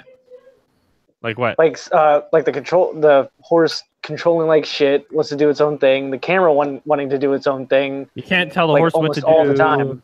It's its own spirit. I don't care about realism. I just want the game to fucking function. Yeah. Team Ico. I want them to make another game. Are they doing more games, or what do you mean? They did The Last Guardian. Yeah, I know. I'm talking about another game. Oh. The Last Guardian was like a bunch of Team Ico members and like a bunch of other people. It wasn't like completely Team Ico. Well, yeah, because it was like the most development hell game of all time, and I'm shocked that they came out at all. Was it the most? Because I thought it was Duke Nukem Forever. Yeah, maybe. Oh man. No, thing. The studio for like Duke Nukem Forever, or like Duke Nukem. I don't know. Are all the Duke Nukem games made by the same studio? And actually, it's Half-Life 3 now, so whatever. I don't think so. That's true. I don't know. I think it's either. I don't remember, but there's this really shitty mall in Vancouver. Like this really, really shitty. Aren't almost shitty? Okay, no, just a really. No, it's like it's a particularly shitty mall. Okay, all right. And the only reason, like, it's in the middle of like a very like crime and heroin infested kind of area, and like Vancouver. Well, I mean, I'm asking the questions. No, I'm kidding. I mean, we've got our own issues. Like I'm busting your chumps. Jesus, I'm from Montreal. We have our own problems. Yeah. I mean, they're nowhere near as bad as America's problems, but I mean, depends on what, but in general, yes. Almost everything. In almost every way, yeah. In almost every way, I would say, yeah. There's this really shitty mall, and like the movies they play in the theater at the mall are pretty good. You know, they have because it's in the like international. They do a lot of international stuff that like a lot of theaters don't do, and so I'm always going there, and like every once in a while I walk past one of the rooms like on the third floor of this mall that's like otherwise just deserted. Like the only reason anybody goes there is because there's that theater there, and it's like a ghost town mall. And then I walk past this building where it's like this big poster for like Duke Nukem, and apparently that's where like the office for the studio of one of those games was. I think it was Duke Nukem 3D or Forever. I don't remember which one. Oh man! But like, yeah, it's like literally in this really shitty mall where they have their office, and it's so funny. I have a question because you said you were watching your international movies in in this shitty mall because there's good like good cinema there. Yeah. I don't not an exact address, but in Vancouver, where'd you live? Like in the city or in the suburbs? I'm not gonna say jack shit. That's fine. I was just wondering if you were suburbs. Not gonna answer that question. Okay, that's fine. That's fine. Just because when you live for example, in a big he lives in a stable. He's a horse. No, in a big city, just like in Montreal, where I am, you're close to everything. So getting close to an international theater, something that plays international movie, is not complicated. I don't have to go to a shitty mall to do that. That was just my question. I hate American movie theaters, and I especially hate American military movie theaters. They're fucking American military theaters. Military American movie theaters. Okay, so explain. In American military movie theaters, everyone fucking talks. Yeah. Over the entire film. And it's just so bad. Military movie theater? Yeah, that's the thing. What is that? What is that? I never heard of that. Is that just another American thing that's like normal? Yeah. To Americans and just everybody else? The thing is, we're they're not technically called movie theaters on like military records and stuff like that because you can't pull funding for that because it's not army related. So they call them like multi-purpose training facilities, and so they just build an auditorium. What? And then put a projector screen on the roof, and then bring it down anytime there's a movie playing, and then there's a projector. Okay. It's really janky. Is this for the Army or for the Air Force?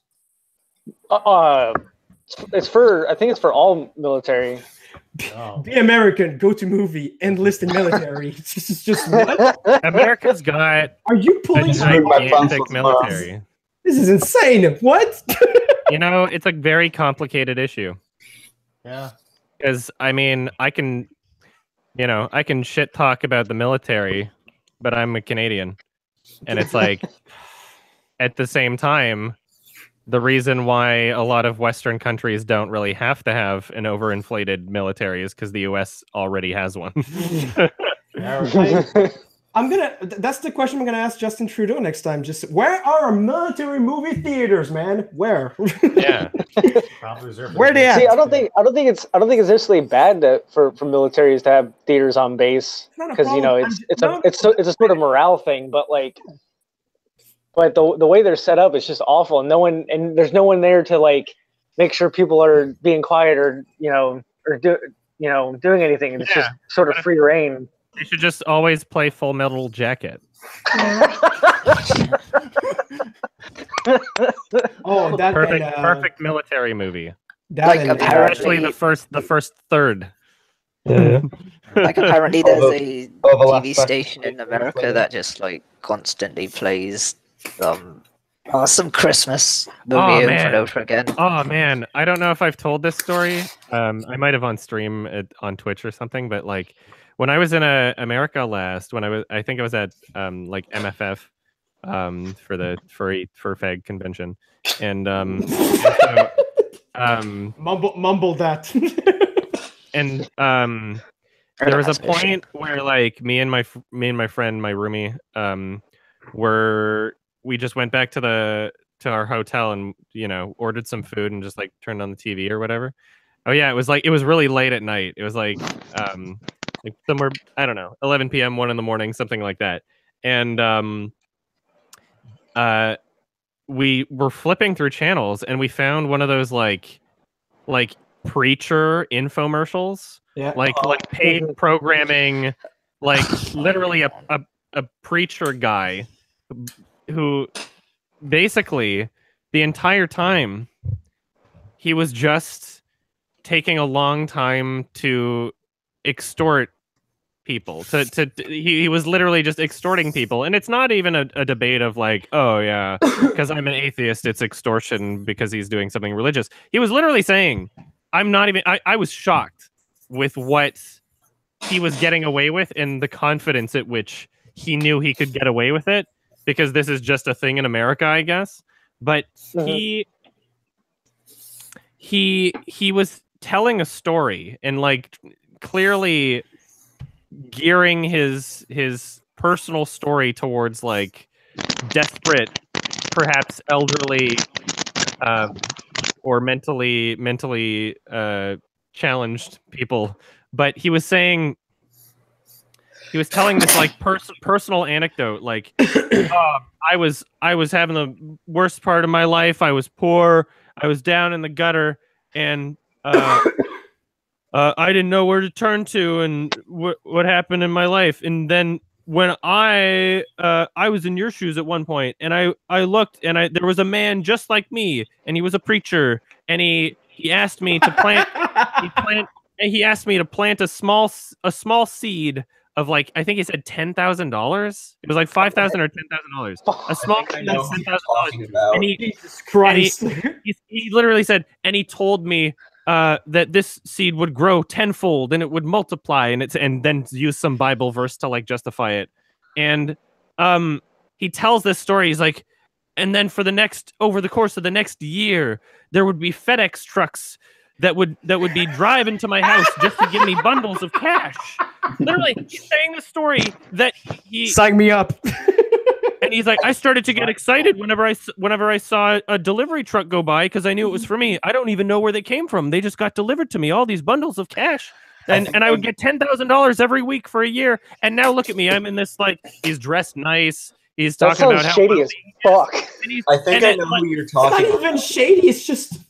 It's disgusting. I've never been so disgusted. He like he goes on for like a fucking hour about this shit, like half hour to an hour. We tuned in. He was going for a long time, and at the very end, he's like, the number code's on screen. He's like, now's your opportunity, and now you can do the same thing. You will plant a seed, a small seed of $10,000, and you will see this multiply. And I'm just thinking about, like, so fucking shady. It's what terrible. the fuck? Because, like, what kind of people are gonna do that? Like, really desperate, like, people at the end of their rope who probably need that money, who are waiting for some kind of fucking miracle. And you're just literally stealing their fucking money. And technically not stealing, but you're conning them. And I'm just thinking, like, if there wasn't the connotation of religion in there, he would be doing something that would probably land him in jail. You know, if you're extorting, like, is that illegal to extort, or sorry, not extort, but to con people like that, to lie about that? It's a pyramid scheme. But that's on their fucking television. It's not a pyramid. It was on TV in America. I know. But that's the thing. That's the thing. Talking about. It's literally like, how is that okay? Why is that a thing? Yeah. The thing is, the fucking so Scientology can get away with kidnapping and abusing people because of religious freedom. Yeah. Let that sink in. Like that religious freedom here goes too far sometimes. Like, I think I know who you're talking about. Yeah, I don't. I got some clips on my phone. Oh man. But that sounds like some like gangster level shit. Like that sounds like a fucking mob rather than a religious organization. It's fucked up. And it's like they had this nice like piano music and like just this whole charade of him, this older white man who has like a deep, calm, soothing voice, who's basically like lulling them into a trance, you know? And it's absolutely, I've never been more disgusted. I was shocked. Like I didn't think that would be a fucking thing. Like, oh my God. Just what's normal in America that like people don't realize is just so fucked up to anybody else. There's a famous televangelist called Robert Pattinson, and he would take the donations people gave him. Robert Pattinson? Wait. No, not Robert. Pattinson. Pat Robertson, you mean? Yeah. Pat Robertson. Sorry. And like, man, so that's why he got snubbed at the Oscars. No, Pat Robertson. He would take donations and use that to fund his blood diamond mining. Fucking I was actually going to say earlier, I think I know who Adam is talking about, because a long time ago, I actually used to watch John Oliver when I thought he was funny. he did like a whole thing on televangelism, and there's this one guy who had this whole seed faith thing, and there was a woman with cancer who was super religious who, instead of paying for chemo, kept giving money to this inhuman because they're convinced God would save her, and she died. Yeah, I mean, like the if you're that embedded into your religion that you truly believe in miracles and God and this whole sense of cosmic justice, and you truly believe it, then why wouldn't you do that? Like what are you gonna believe? If somebody's fucking telling, if somebody who you would see as an authority figure on your religion, somebody who you believe is connected with God, because they say that, and why would somebody lie? Why would this nice old white man lie to me on TV about that? Somebody says that they're close to God and just give me your money and it'll work out for you. Like they believe it and they fucking do it, and it's like, like if that was one of my fucking relatives, like I'm furious about that shit. That's fucked up. Yeah. I want to think about it. The episode I was talking about pisses me off. That's why I'm glad skepticism is sort of, starting to creep up in society and become more common. Nazism? You mean not hashtag listen and believe? Oh, I love that movement. Oh, it's I don't know. It's even in today's current age, like America is just so embedded in that shit. Like you think that there's a lot of healthy skepticism going around, depending on where you are on the internet, but I mean, these people are still making fucking millions of untaxed dollars, Yeah, and it's still a problem in America, but there are studies to suggest that skepticism is increasing in youths, and people are going away from religion more and more every generation. It's true. I still find it kind of ironic, considering America is technically the first secular state or something. Oh like yeah, that. It's ironic. It's like so funny just how like the founding fathers' words have just been turned around and flipped upside down, and because a lot of them were deists. Right there, how the king of Bel Air. It was founded on Judeo-Christian values. People lie and they say that. They say it was founded on basic human dignity. I'm just the one thing that really strikes me about America, and just watching how like the politics are discussed in America, is that everything's up for fucking debate. There are no fucking facts, because there's nothing that anybody agrees on. Like America doesn't even agree on like who won the Civil War or why it was started. Nobody fucking cares about anything. It's not because they always want to debate everything. It's that they never want to admit that they lost. Yeah, They're a country of winners. Don't lose. If there's one word I could use to describe America over everything else, it's stubborn. Stubborn. Losers. Yeah, stubborn. Definitely. Stubborn. It's definitely. Well, look at the map, the global map of countries that use the metric system, or look at the Vietnam War, if you want stubborn, or Fahrenheit versus Celsius. My teacher lost his mind over that. That's literally just how stubborn America is in one simple image or two simple images. That explains everything. It's right there.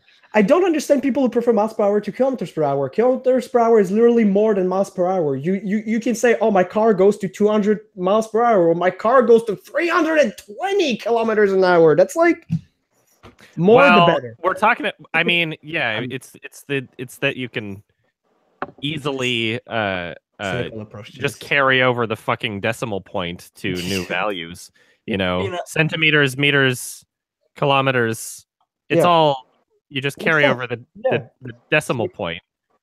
Whereas, the miles is just some nonsense. It's so ingrained in a lot of our systems that redoing it would take a lot of restructuring. Well, I mean, it's funny because other countries do that. other countries do like adopt new systems and change and progress, but America just absolutely refuses to do anything. You know? Yeah. It's ridiculous. We're right. American exceptionalism. Anyway, I don't want this to be just an entire bash America stream. I'm just. It's okay. How many Americans we got in this hangout, by the way? Where's everybody from? I'm American. Me right here. I'm an American soldier. So we got like. Wait, Adam, make we got at least 3. Adam, make it more simple. Ask the people on the call right now. You can see their name. Ask them each individual what country they come from. You'll get your perfect answer. AJ, where are you from? Oh, me? Yeah, where do you live, motherfucker? United States, Minnesota. Little tempted. We got US. Lucer's UK. Yeah. Somewhere. Yeah. We got Chaika. Where are you from? I'm from the US, California. US. We got Dankil. You said said British, near Liverpool, Manchester area. Where are you from, Jerome? New York. New York. Rowan? Ireland, living in Spain. Sorry, what? Ireland, living in Spain. Oh, man. Irish accents are like one of the most difficult to understand. And like also Scottish, like in that kind of area. Like Under the Skin was a very you needed subtitles. Yeah, even I found it hard to understand something. Swanky, where are you from? Illinois. Illinois, and then Crimson. Oh, I'm from America, but right now I'm in Korea. And then we got a Quebecer. Yeah, Quebec. Quebecer. Man, For those Quebec's who don't funny. know, for those who don't know, Quebec is the only French province in Canada. Well, it's the only one. The only like exclusively French to the point of it being just an ethno-state Nazi French thing. Like, everything. I just find it fucking fascinating how much like French countries and states are able to get away with shit that if like an English-speaking white state were to suggest something like that, it would be seen as very racist. To be fair, like to have those kind of restrictions on your signage and like to have lived over here, there's a giant turnaround right now, and it's the thing is, like, separation at some point was discussed a lot, like during the 70s and 80s, and we almost came close to it in 94. Yeah. And it's still like there's still people like debating that we should separate, and there's some claims that I would say are facts and they do make sense, but I don't feel that way.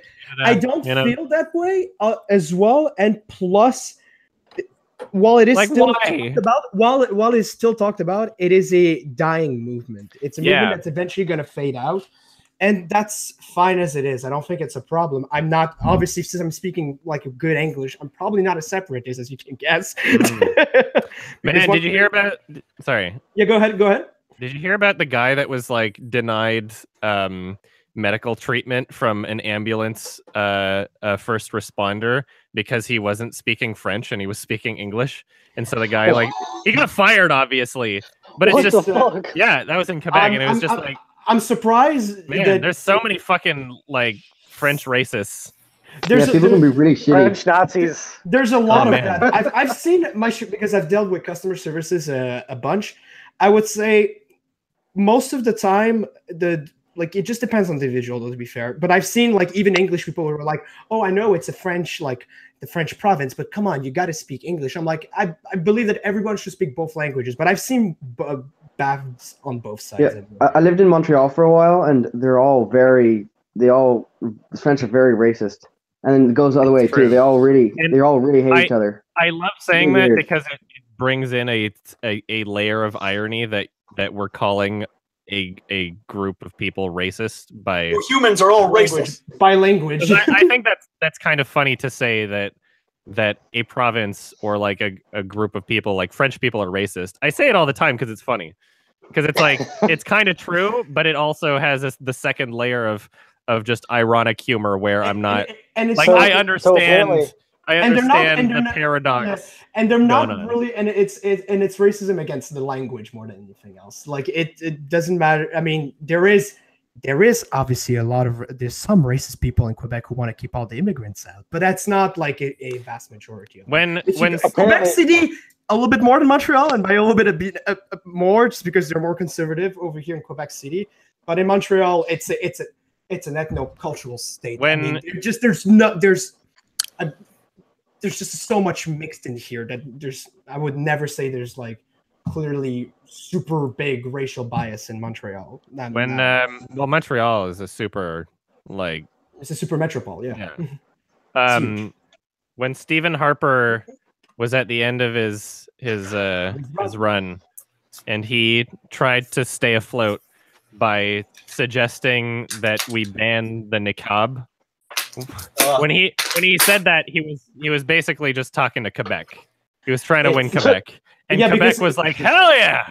One of the worst thing that happened in the last election was like that old debate that sparked between him and Mulcair from the NPD, because the NPD. What I was happening, the NDP. Sorry, NPD is the French. It's the French way to say NDP. Sorry, okay. It's reverse. The NDP won, not the last one, but the two last ago when Jack Layton was still around.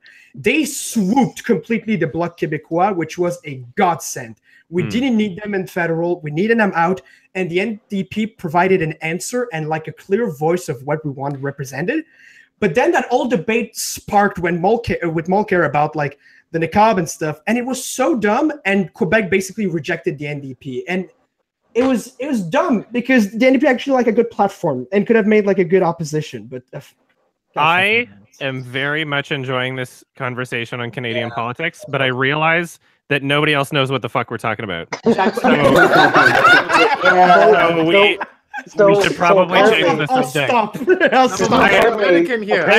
I was gonna like get into it more about like the new NDP leader and like that's not. Nobody knows what the fuck we're talking about. They only know about Justin Trudeau and how pretty he looks. And you know what? If I'm gonna, I would like to mention just like if we're talking about Canadian politics on a like global scale from like what other people and Americans notice.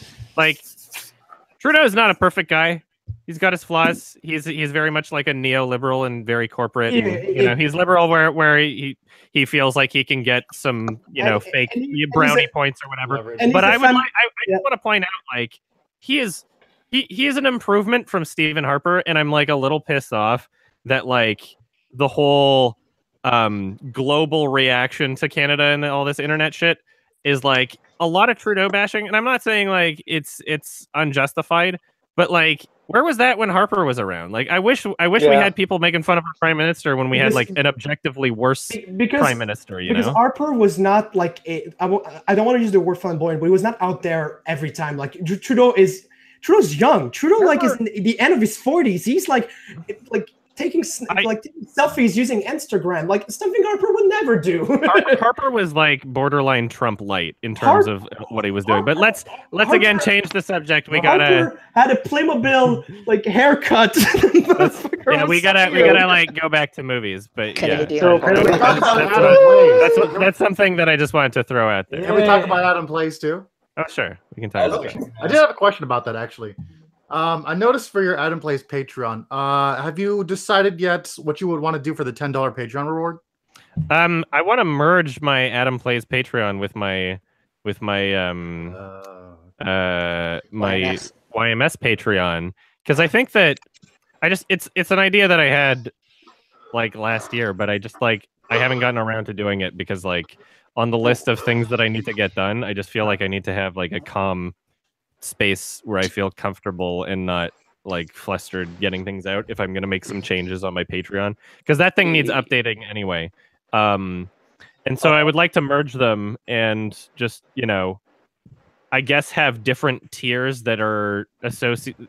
I want to figure out a way where I can like not crowd up the whole Patreon credits on every single Adam Plays video. So maybe I'll have like a different reward option for like if you want to be in the credits for the Adam Plays Patreon, and then the whole Google Hangout $10 thing can just be like every like that can just be merged, because like otherwise I'm not really doing anything for the Adam Plays Patreon, and the only reason it was ever a separate Patreon is because all the money from it was going to someone other than me.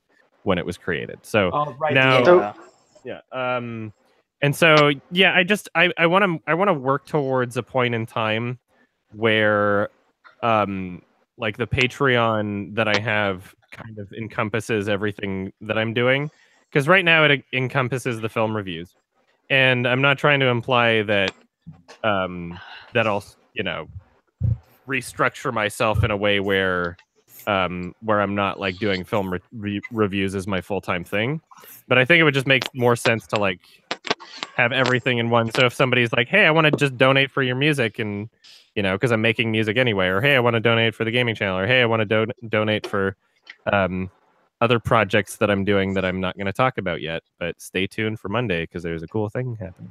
I haven't put any thought into the Adam Plays Patreon because I want to merge it. I just haven't done that yet, so that's. Okay. I was actually gonna bring up. Do you have any plans to play Pony Island? Maybe in the future. Somebody else was trying to ask something. I think. Have you played The Last of Us? Yes. Yeah, good.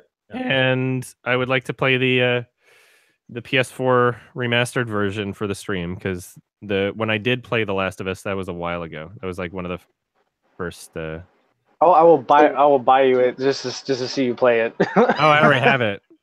Okay. There's replay The Last of Us and. Yeah, there's an Adam Plays edit for The Last of Us on my first playthrough.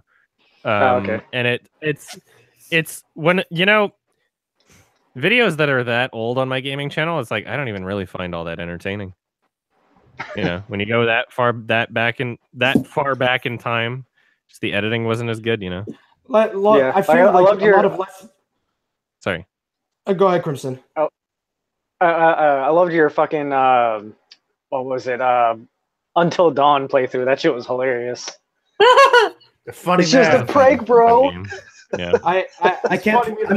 I'm not that much into Let's Players anymore, and like just Let's Plays in general. But I would say I'm looking forward to when Detroit Become Human comes out, because oh god, yes, time. Yeah. Oh god, yeah, so excited for that. Somebody Adam, are you gonna get Detroit? David. Always this little. What's fucking funny?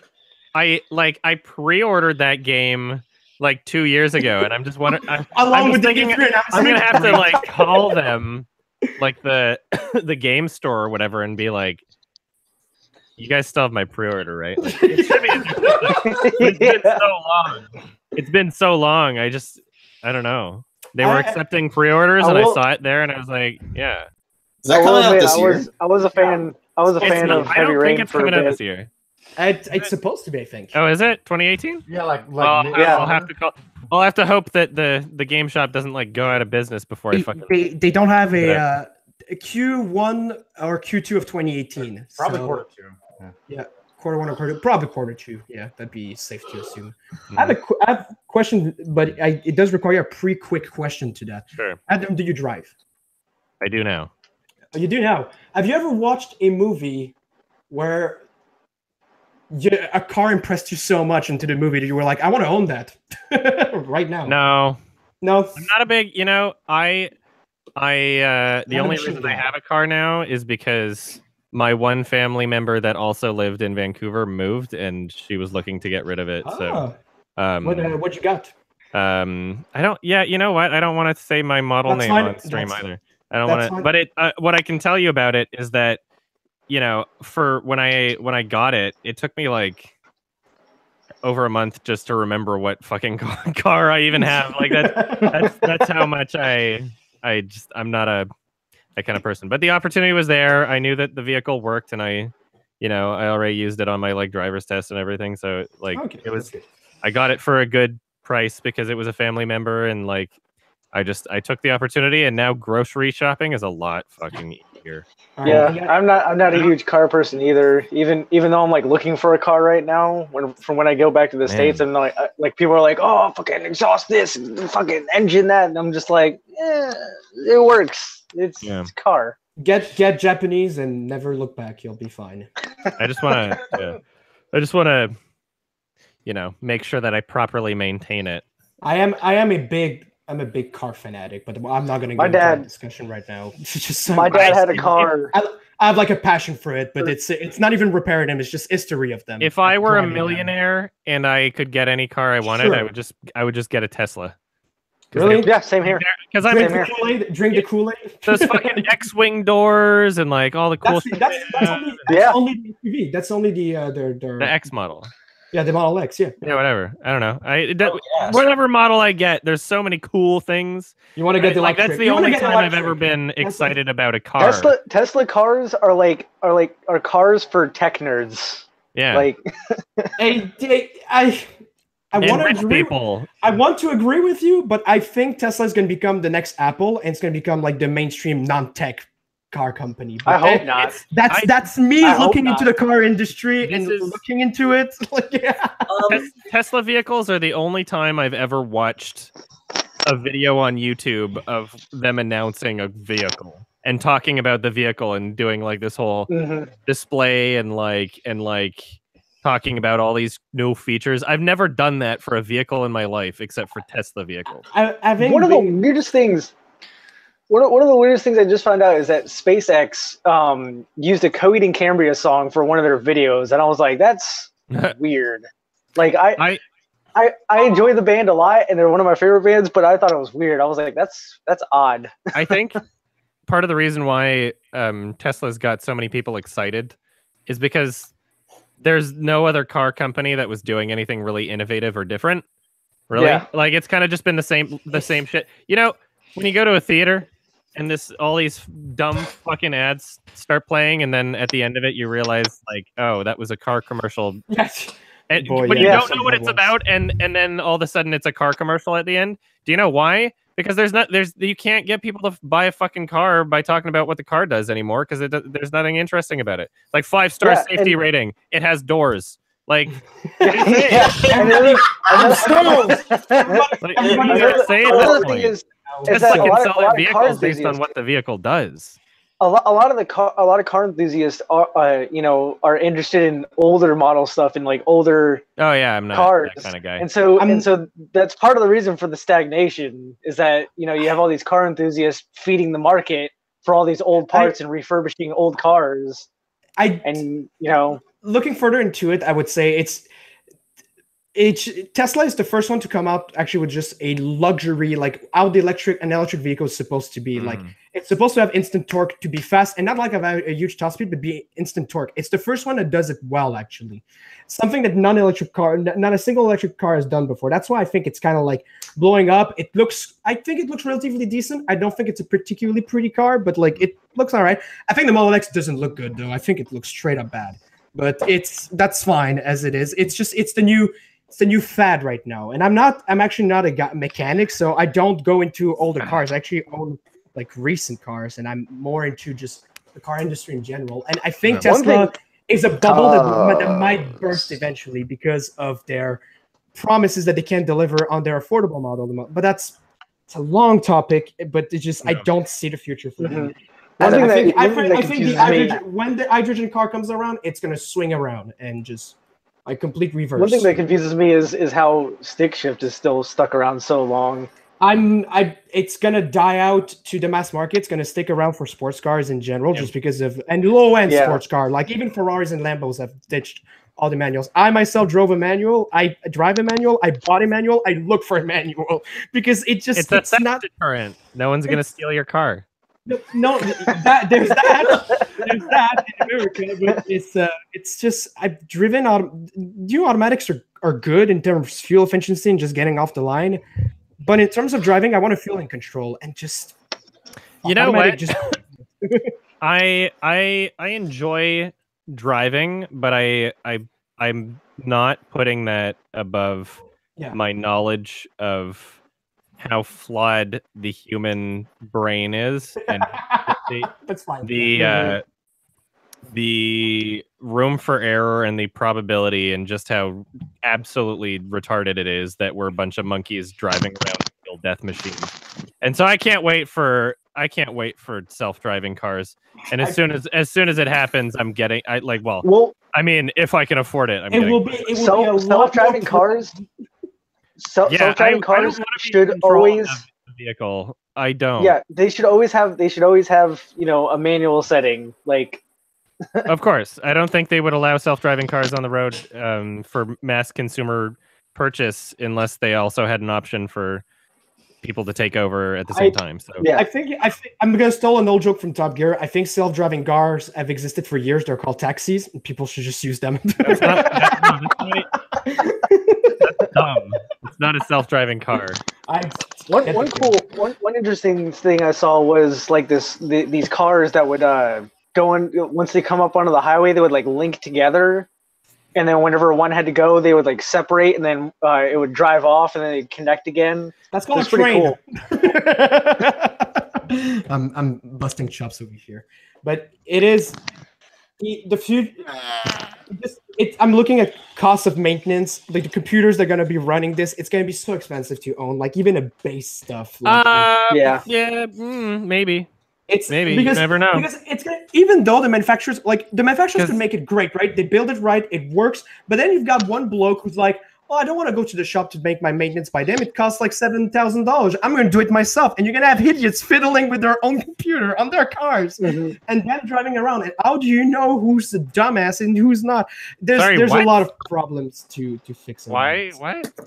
Sorry, what? Cars are fucking boring. Okay. Yeah, let's move on. Adam, you should you should like make a movie where you just drive a car around all the time and call it Adam Driver. It was called Lock. Oh. Starring. I still need to see that. It's not good. Starring a lot of people liked it. It was called The Getaway. My joke was that you didn't even acknowledge it. It was called The Getaway with Ethan Hawke and Selena Gomez. Well, I mean, no, I heard the Adam Driver joke. It was just I mean, I don't laugh at every joke I hear. Have you seen The Fundamentals of Caring? No, I don't know what this is. Let's talk about it was a Netflix movie. I think it has Paul Rudd in it, and it's about this guy that's trying to take care of this kid who has cerebral palsy, and takes him to go see these landmarks that he has laid out on this map. And it was actually fairly decent. Not like amazing, but it was well worth a watch. Yeah. Well, what is it called again? Let me look it up. The Fundamentals of Caring. Oh, 2016, huh? Speaking of Tom Hardy films, who's seen the trailer for the new Sony Venom? I want to stay away from it, so I didn't watch it. Oh, why do you want to stay away from it? Because you think it's going to be a good movie? You don't want anything spoiled? No. I want to stay away because I don't want to give Sony any money for this movie. No, just turn on ad block. Why are they making it? Okay, good. There you go.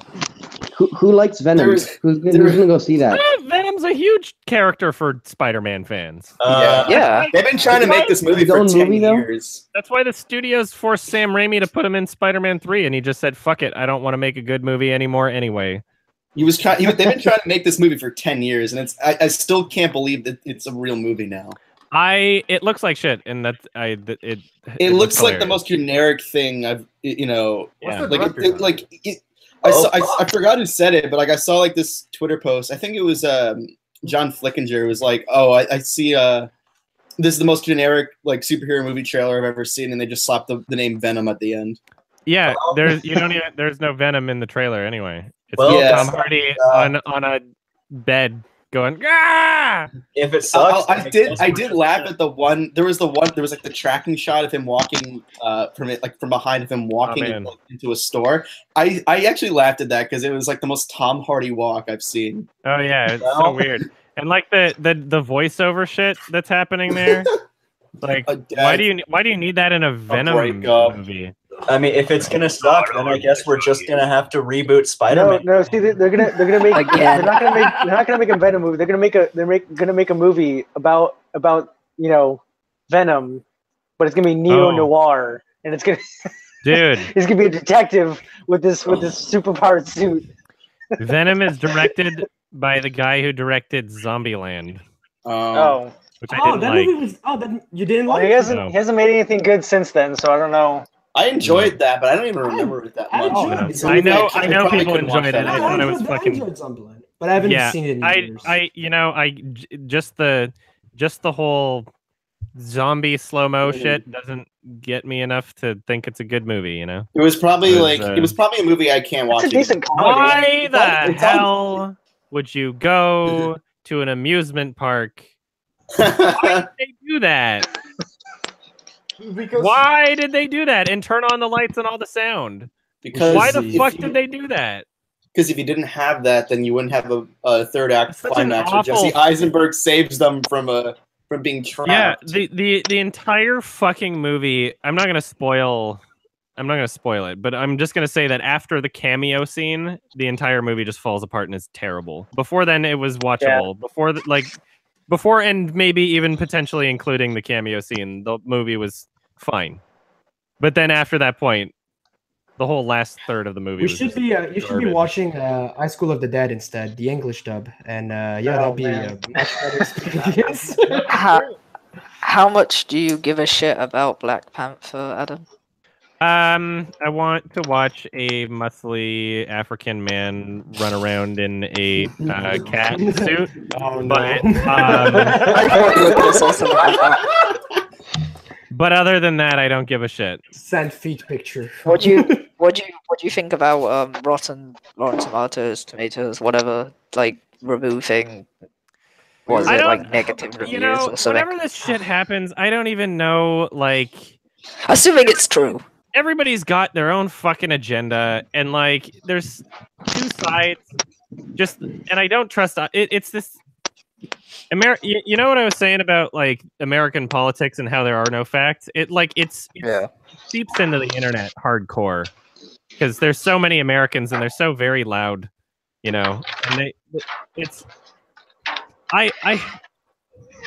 why is this a political movie? I agree. It's a fucking dumb Marvel superhero movie, exactly. And like if you want to prop up films that have done that have like advanced things in a civil rights or black representation kind of way, there's plenty of fucking examples. I was gonna say Red Tails. God damn it! Oh, that's funny. Red Tails. There's plenty of better fucking examples if you want to praise a film for being inclusive or diverse. Was it your tweet that you compared the Moonlight Tomato? Yeah, because I just don't get why it's a thing right now when it wasn't a thing last year. I know why. I mean, because it's a Marvel movie and people forget that other movies exist, I guess. Because fucking in the U.S., everyone is either an SJW or a neo-Nazi. Yeah, there's only two sides. Yeah. Pick a side. It's very easy to be one of those two things nowadays. It's all SJW and Nazi, but all of them are Marvel fans, so that's why it's great. Speaking of neo-Nazis, apparently there's an anime that's directed by a neo-Nazi. Oh, what shit. The fuck? Anthony Fantano directed an anime? Oh shit. Rip. Damn. Got him. I don't really understand that reference, but okay. It's fine. Hi, everyone. What is this? What is the neo-Nazi directed anime?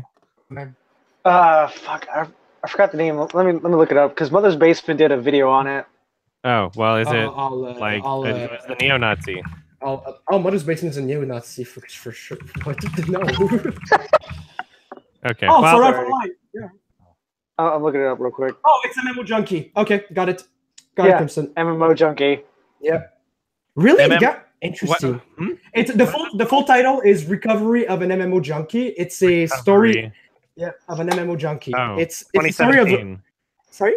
Yeah, 2017. It's a story about it's a story about a girl like playing a video game and like an MMO. Oh, I saw this last season. And she's like kind of a like introverted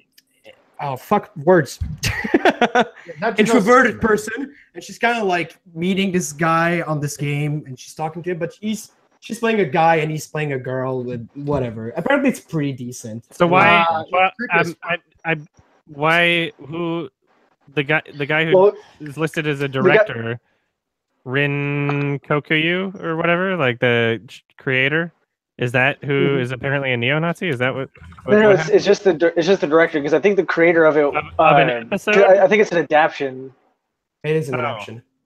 Okay, I don't know. Oh, maybe maybe they directed like the English dub or something. I don't know. No, they directed the actual anime. Oh, whatever. Charles Manson made a song. Charles Manson. He wrote music.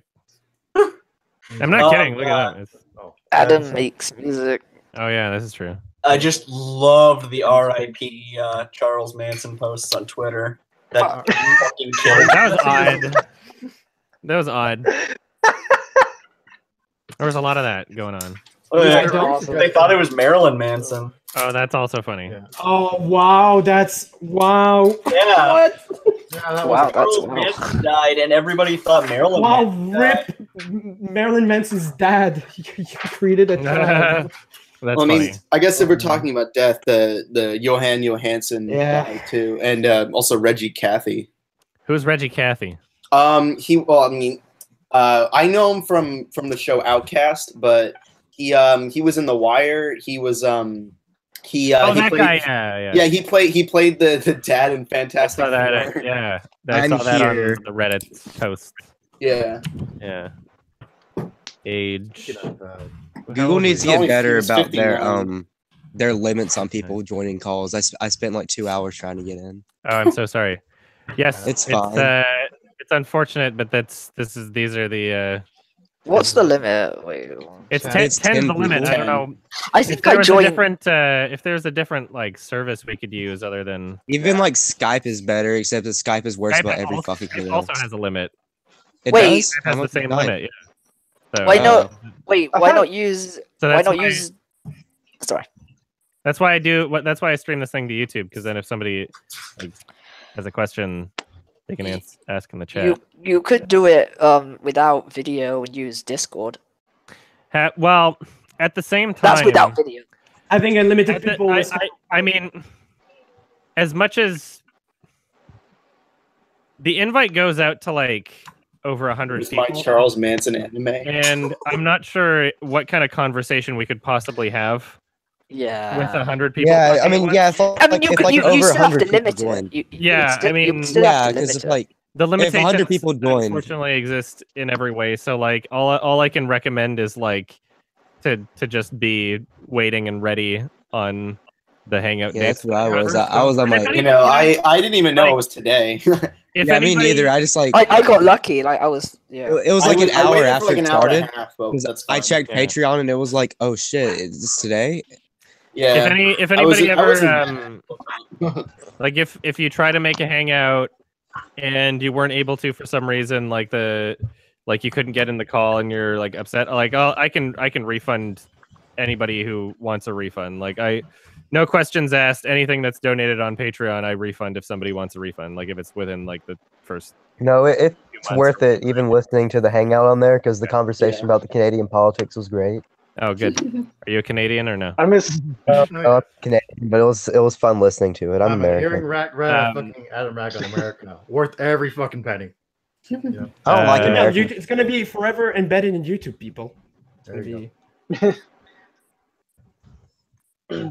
I miss most of the Hangouts due to my fucking the time difference or whatever, but yeah, it's whatever. It just comes up randomly for me, the notification, and I'm all like, it's been a year I haven't been in this call. Like it was last year around the time of my birthday actually that I came back. Yeah. Yeah, I missed. I remember not even spending all that much because I was playing Forza Horizon 3 at that point. So yeah. I noticed that you played Dead by Daylight, Adam. What'd you think of that? Did I? I don't think I did. It says Dead by Daylight. Adam plays January 28th, 2018. Oh yeah, I did. Yeah. I was confusing that with Dying Light, which I never saw. A very memorable game. Pretty good. 20 days ago. Dead by Daylight was it wasn't fun. Watch the video. No. It was kind of lame. The video, yeah, is the video out yet? I have it in the video, man. It's like an hour long. It's in the video manager for the plays through channel, and it should be publishing at some point soon if it's not published already. Okay. Yeah, it wasn't fun. Hey Adam, I have a question for you. What's your opinion on Cinemasins, like the YouTube channel? Because I don't like them. It's garbage, and I hate. I think that anybody at any point that compares me to them, saying that I do the same thing, they're fucking idiot, and they don't know. No, you don't. I saw this video the other day that was like a 30-minute long rant for him, and like I know what you're talking. I know which video you're talking about. I've seen quite a few videos. At the end, they recommended better review channels, and you were the first one they recommended. They recommended like you and Red Letter Media, and they said watch these guys. I'm honestly just fucking relieved at this point that now it's okay to hate them because they've been garbage the entire fucking time, and I've never said anything because it's like YouTube community. I don't want to start drama, but now there's so many people calling them out that I'm finally able to just be honest and say like they fucking. It's so garbage content. It's so obvious. It's so obvious that they don't. It's so obvious that they just don't pay attention when they watching. They don't even like what they're doing. And then they go. They just don't pay attention. And say like, it's a fucking conveyor belt machine. It has no fucking soul to it. They don't give a shit about what they do, and they're just making money. In my opinion, it's even more insulting when they go and say like, "Oh, it's just satire." That's even more insulting instead of just like really owning up to your shit. And then they like on their second channel, they fucking published a video that literally just stole clips from my Walking Dead.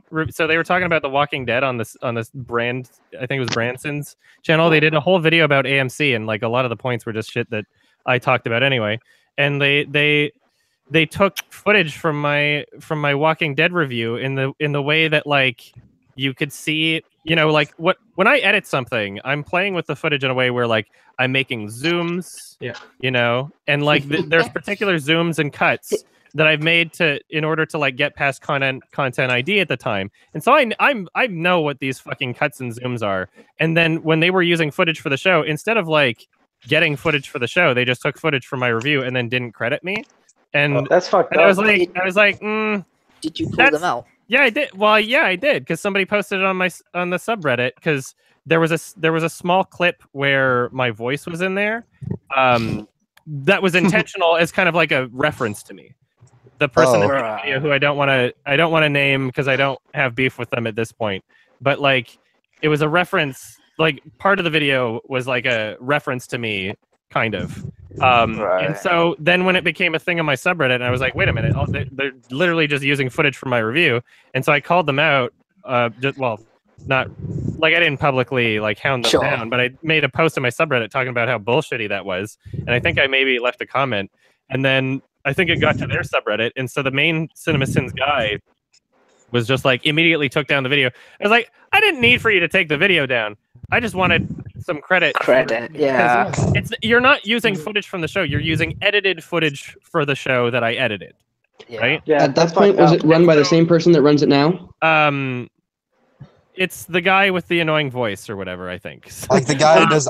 Because he later talked about it in a vlog thing, and I think it was right after the controversy with him and Screen Junkies, where he tried to claim that he invented a format of talking about a movie in a car, and they had some fuck? Screen Junkies had some sponsorship with a car company that they were advertising for a video, and so it's not the Cinemasins guy. Like it's the Cinemasins guy you're talking about, not the guy that runs Branson's. It was a bit of both. It was a bit of both. That I'm talking about the Cinemasins guy in terms of how the situation was handled after the fact. But yeah, I don't want to start beef with the guy that currently runs Branson's, because he's I sort of like nice him. Guy. Sure. But just the way the situation was handled was just atrocious, because by the end of it, when he referenced it, like he didn't even articulate why I was at all upset about that being in there. He thought, or like he couldn't have thought this because I explained it to him very clearly, but the way he repeated the story afterwards was like, oh yeah, he was upset because of the tiny bit where his voice was used. That's not why I was upset. The entirety of every single clip of The Walking Dead was not taken from the show. It was taken from my review that you were using about a video on The Walking Dead. And so then there was this whole like, Screen Junkies had some sponsorship with a vehicle. And so they were reviewing a movie in that vehicle because they were paid. It was a paid advertisement. And the Screen Junkies, the Cinemasins guy posted this huge like drama on his own channel without like consulting anybody, and like was basically asking his fans to like go downvote and harass the Screen Junkies guy. But because he was like, they stole my idea, they stole my format, which is literally just people reviewing movies while they're in a vehicle. And he thinks that he invented that shit and started this huge drama, like burning bridges and cutting ties with people. It's like the fight. You used to do that, like review cars while walking in the parking lot and being in a car. I probably did it before him. There's videos of your old videos, and yeah. It's Cinema Snob has done so that. Fucking embarrassing. And like in that video, I think that you have the grounds for a copyright claim there. Yeah. Oh. And it was in that video where he was like I don't know why, but he briefly mentioned like, oh yeah, this like when he was making an apology or something, he briefly mentioned the like that's like the fight, bros. And again, just like completely misrepresented what the issue was, and just like, okay, all right. Yeah, that's my little rant. But I mean, that was annoying. But I mean, even if none of that shit ever happened, and they weren't just like a really shady kind of soulless, immoral kind of system in terms of how they operate and present themselves. Even if that wasn't the case, the content fucking sucks. And it's shit. That was the first video I've seen of yours. Was your Walking Dead videos? Yeah, that's how I was. The first video, Cinemasins is garbage fucking content. It is terrible. The first video of Adams I saw was his Cool Cat review because I found him through I Had Everything when the Daddy Derek shit was still happening. So, you can thank Daddy Derek for that one. How did I found your channel? Can't remember. I'm trying to remember. I went to the Cool Cat one.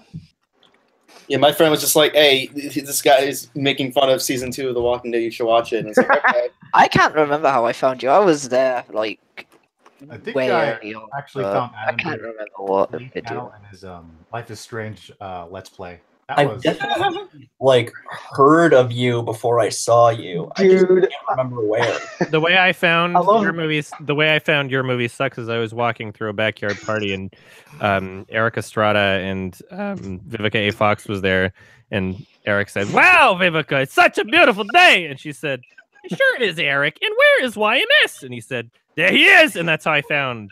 There's the day. There we go. So one of my favorite Adams plays was Indigo Prophecy. That shit was fucking hilarious. David Cage makes some. David Cage bingo. Oh my god! You're about the masterpiece. Get ready. There's like this weird controversy with David Cage and like the studio shit because it's one of those things that it comes out and I go, I knew it. Like I'm not surprised. We were cracking fucking jokes about him being a pervert the whole time. No, of course he's a fucking pervert, idiot, and asshole. Like he got busted for having nude models of Ellen Page, like in the game files that weren't even supposed to be. Like there was, like literally just like animated her vagina and shit for no reason. Put that in the game file. It's against her contract too. Yeah. Wait, is there like what? How? So somebody used like some sort of weird kind of, they had like a dev kit or something where they could like look at the source files and whatever on the video game and like messed around with it and found like that there was an animated like the vagina and everything was there. He came out and said Easter egg. Hold on. Sometimes you can find those game files even without dev tools. Okay, yeah, I don't know. Like it gets better though, because what he said exactly was, I cannot be racist because I'm friends with Ellen. Yeah. Or not racist. I can't be homophobic because I'm friends with Ellen Page. It's like, oh yeah, you're not even friends. She hates you. And he talked to her before she came out of the closet. Yeah. Like you can't. Yeah. What a fucking guy. I'll still buy his games because they're hilarious. But like, I mean, and also I don't think politics. You think he's the whether or not. Do you think he's the Neil Breen of video games? Oh boy. In a way, in many ways, yeah. I thought he wasn't. I thought he didn't really have too much direct involvement in the new one. What was it? No, I know. Detroit Become Human. Beyond Two Souls. Become Human or whatever. Oh, what do you mean? Oh, I don't know. I thought he was just like he's not like a he doesn't have as much creative thing. Who knows? Maybe it'll be. I heard it was still the main brain behind it. I know who the Neil Breen of video games is. I honestly kind of like Heavy Rain. Kareem Kumbasar. No, I don't think I liked Heavy Rain when I was younger, but yeah, same. I don't anymore. I mean, I haven't played it in ages. I enjoyed it. I'll play it every few years. I like I'll Heavy Rain revisit for it what it was, every once but in it's a not like Heavy Rain isn't a game that I'll just like sit down and just play for hours and hours. It's a game that like works better if you just play it in small increments, like one of those type of games. Sure. I think that was one of his least like one of his least out there games. It was a little more grounded, at least. Apparently, it was gonna be out there. Yeah, they had this whole other subplot of like those weird dreams that you it was like supposed, those weird things. It was supposed to end in like aliens or something, like, and they I just was scrapped. wondering what was going on with those dreams, but they never explained it. It was like those weird blackouts he had, where it's connected to the killer. Like they had this like this psychological connection, and that's why this like mind control thing or something. Like it was so late. That's weird. No wonder they never explained that shit. Yeah, there was literally parts of the script that they just abandoned because they were so stupid. But they were so far in development with the blackouts, and they couldn't remove them from the story, so they were just there, and they had no reason to exist. Yeah, the blackouts. Adam, are you going to get Red Dead 2? Probably, yeah. I really enjoyed the first one, so. The best game. I can't wait till Red Dead 2 is online, and then then you get to pay $99 for fake money, just like in GTA. These recent releases are really irritating me because they're like releasing the console versions first, and then the PC version. It's like, why not just work on both? I think it's because I think they know that like everyone's gonna play the PC version if you get it. 2 reasons. So maybe one is to make an improved, better version of the game. Like first-person mode was introduced in the PC GTA 5. It looks remarkably better. Like it's objectively a better game on PC than it is on the console. I don't mind. I don't mind. Second reason is because if people are debating between console and PC and they have the console version already, that curbs piracy for the first however long, because it's a lot easier to pirate a PC game than it is to pirate a console game in terms of like that's fair. Kind of shit. So that's fair. Part of it. Even though piracy isn't really that big a deal. It's not going to hurt their sales very hard. It is for indie developers. Indie developers, it's a bigger deal, but for like AAA stuff, for like Grand Theft Auto, then no, because everyone and their mom has played Grand Theft Auto at this point. Developers. I mean, you got fucking Notch and Toby Fox. They were indie devs. No, I don't doubt that the indie market can be like lucrative and can have a hit, but he means more so indie games that like and not a fuck up. I'm not saying piracy. Okay. What I'm saying is that indie developers have to worry about it more because not many people will play their games and actually like buy them, and they have to worry about piracy.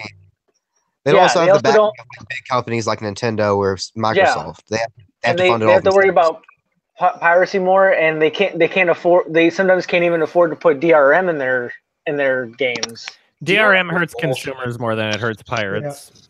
True. It literally doesn't hurt pirates at all. It only hurts consumers. Yeah, that's true. Yeah. Ubisoft is so fucking stupid. Yeah. Yeah, dude, Ubisoft, they literally ruined Assassin's Creed 2 because I tried to play it on my PC and it doesn't even run the game. Like it just immediately crashes. Okay. For no fucking reason. True story, I lost all of my data in Assassin's Creed 2 because of some fucking bullshit with Windows Live. Well, the thing is, Well, that's what the whole series sucks anyway. Oh. Well, I enjoyed the first three, the Assassin's Creed 1, 2, and Brotherhood. Those, to me, were pretty decent games.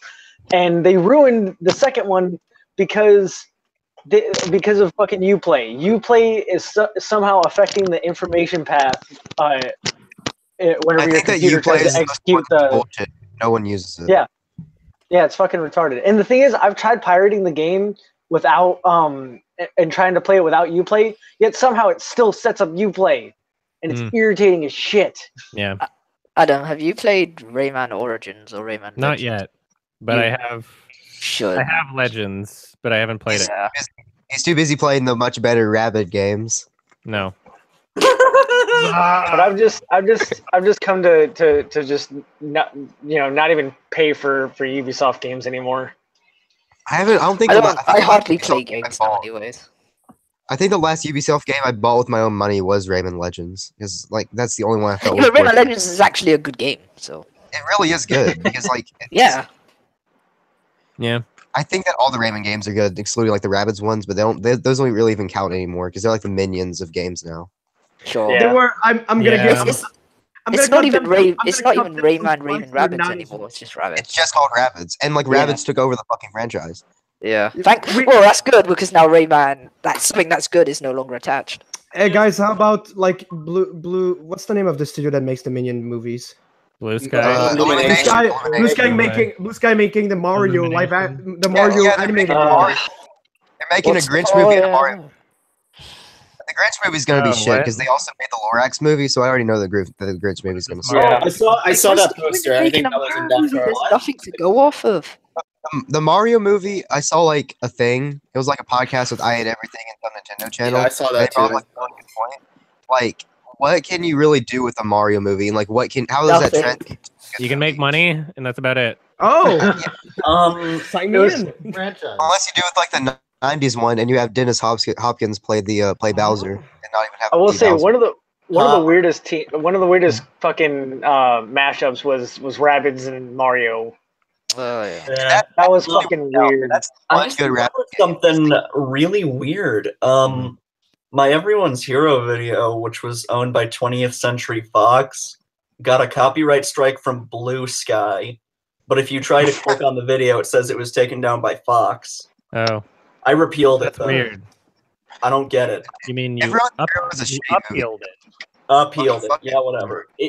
It's not on anymore. Doesn't matter. I still don't make money. Oh. I actually really hate Sky. I don't think they've made a single good movie since like the first Ice Age movie. Oh. Robots was good. Well, even then, the first Ice Age was like okay. Yeah, well, I'm not saying it was good. I'm not saying it was like amazing. I'm just saying it was okay. I mean, like, yeah. I'm saying that compared to all their other movies, it's good because like their other movies are shit. Yeah, I remember being obsessed with Ice Age as a kid, but I was like little boy. I was after it passed the third one, I was done. Back in 2015, when you were talking about, you were saying like how you hoped Son of Saul would win like the best foreign language film.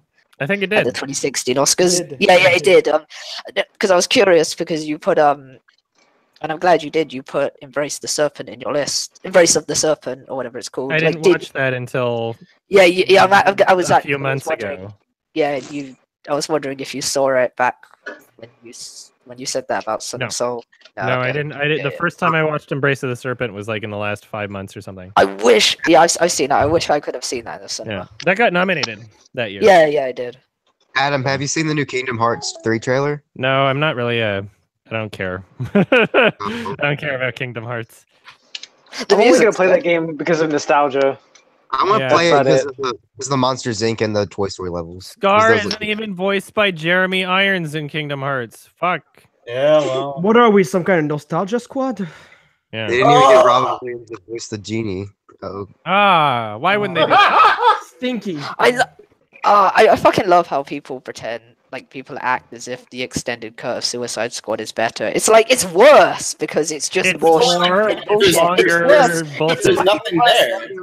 It's just like how people act like the extended cut of Batman Superman is better when it's not. Yeah, it's worse because it's just more stupid bullshit. It's fans that already liked it anyway to begin with, and are They now wanted a trying. reason to like it more. They're trying to convince really- other people that it's not as bad as the film that they actually saw. It's what not even made the as Batman broken, cut, like, structure-wise. what was it that even really earned the Batman Superman extended cut an R rating, except for that like one scene? Well, actually, There was a couple shots like where they some like in the beginning when like they were shooting everybody. Yeah, like with like there was some blood. Yeah, there's like splatters. one shot with a bunch of burned corpses. Yeah, and there was some blood. And, like, that was and they about said, it. "Oh yeah, this makes it worth buying and paying the extra money for our extended cut." Oh yeah, That makes it worth it. I technically legally own Batman v Superman, both the theatrical and ultimate cut, without actually buying for it. I went in like someone's video that was unboxing the Blu-ray, the redemption Actually, code. someone gave me, That's funny. I didn't have to pay for it either. Someone gave me the digital code for it, so I watched it and I put it on Amazon. Are And there I any watched it. digital codes that I'd anybody give out in the my- stream wants? I was gonna put these out on Twitter, but if you guys want them, I can. No, thank you. Digital codes are cancer. What you got? Well, so okay, is there anybody in here that even wants a digital code? Sure. Yeah, I do. Well, It depends on What? it depends on what are the things. I got Life of Pi. No. I got Darren Aronofsky's Mother. Oh, Yeah. okay. Maybe. I still need to see that. I've got Dunkirk. It's on Oh, I would what store is it for? I've got. Oh yeah, this is for Warner Brothers. WB.com. Oh god. Dude, type it out. God. Here, Digital codes I are want- such cancer. I want Dunkirk. I want Dunkirk. I haven't seen that yet. You can Okay. get it. Does not It's yours. include iTunes file, but is compatible with most iOS and Android devices. Okay, well This is why I just give the shit away. They're such cancer. Yeah, it's not compatible with so any PC. terrible. Good mother. But I'm We got. Sorry. What? You said you got like Life of Pi, Mother, and then I got Good Dunkirk? Time. Oh, I'll take good I time. got I have that actually. Yeah. Mississippi Grind. I've got Mississippi Grind. Anomalisa. Oh fuck yeah, I'll take that. Oh, that's going. I've I got already have Yeah, I have it on The Blu-ray. Mummy. Tom Cruise, The Mummy. Oh, shit! I saw that. I saw that in the cinema just because. That's awful. Did you guys It's funny. have you guys seen the game that spawned out of that movie?